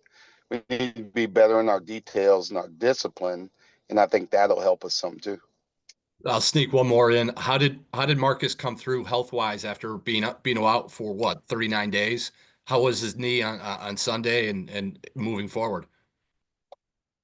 Yeah, credit to Marcus himself, but credit to Nixon as well, with the work that they put in to be able to get him back on the court and playing. And he had practiced leading up to the game. We knew that he was going to play. It was just a matter of his body adjusting to the bigger workload, right? And what he played 23 minutes, which was about on track with how practices have been, right? We ramped it up a little bit more, a little bit more, a little bit more, a little bit more. So about how he played was about what we were expecting, and he came through it pretty well. And the next day was good, and he's anxious to get back, keep going, practicing, and be ready for the next one. You expected him to play, but you didn't expect him to do what he did on Saturday, did you? The way he played? I mean, he's looked like that in practice, right? Has he? The dude's the same player he always is, right? It's a little bit different because it wasn't like a mental thing with his injury, right? Where it's a wrong step or a big dude fell on him, right? So it wasn't a basketball, you know what I mean? Like it wasn't a mental thing going into it. It was a freak play that happened where he got hurt. So now there's no thought about, man, if I make this movement, this is what I did the last time when I got hurt. So once he cleared the mental block, then he was going to be right back where he needed to be. Thanks, Micah. Yep. I'll go to David Teal. Micah, piggybacking on all that, how long will it take him, or does it usually take an athlete to get back to game condition? Yeah, I think game conditions the biggest thing, right? And the amount of minutes that he normally plays. So I think the more he does, the better he'll be. And we'll add some different things in practice to keep helping him that way. But yeah, it'll take a little bit of time to, you're not playing in real games for that amount of time. So we got to be good and be smart about when we give him breaks, when he's in, when he's out, what we're doing to keep him fresh. Because obviously the end of games is when you really, really need him to be at his best. And then as you get ready for State, it's obviously a much different team than a season ago. What are your impressions of Kevin's bunch? Yeah, I think, they've played some different groups. They've had some guys in and out, but, they still play the same way. And, how they pressure you, how they try and speed you up, how they take you out of what you want to do with their defense. So we're going to have to be really good handling the ball, getting to our spots where we need to get to, and trying to be productive offensively, where we're playing good offense. It's not leading to their transition. And I think that hurt us a little bit early in the first half against North Carolina. We weren't playing good offense, and then led to their transition offense. So handling their pressure is something that's really important for us. And then on the other end, they just got a bunch of different guys that are really balanced, 12 points to 9 points. There's a lot of guys in that area. We got to be good at guarding all of them. And then, the biggest thing for us, they crushed us on the glass last year. And it wasn't DJ Burns. It wasn't Middlebrooks. Like, they killed us with their guards. And we got to be responsible boxing their guards out on every possession. With the Wednesday, Saturday swing, do you just stay down there in the triangle? Yeah, we'll stay. That's such a, it doesn't make sense for us to come back and then go right back to the same place. We're not in classes, so it's an easy way for us to do that. So, yeah, I wish the weather was a little bit better. I think that's all of us right now. Anybody else? Any other questions? Oh, go ahead, Tom. I do actually have to ask you, did you give Marcus Freeman a scouting report on Thursday night? He's doing okay without my scouting reports. He doesn't need me. It's gonna be weird watching Notre Dame and Penn State play for the to go to a national championship game, though. No, you know what? We like, Marcus has been unbelievable, right? Just a great friend, and somebody that you talk to and lean on and can count on. And the same, like, there's guys on that Penn State staff that, I'm still close to, and their families. And, in particular, Anthony Poindexter, who's a, great Virginia guy. His family, his wife and kids came to our Georgetown game when we were that way. So we have close friends on both sides. But I'm rooting for the Irish, and I hope his defensive backs do well, and I'll root for him in the same way.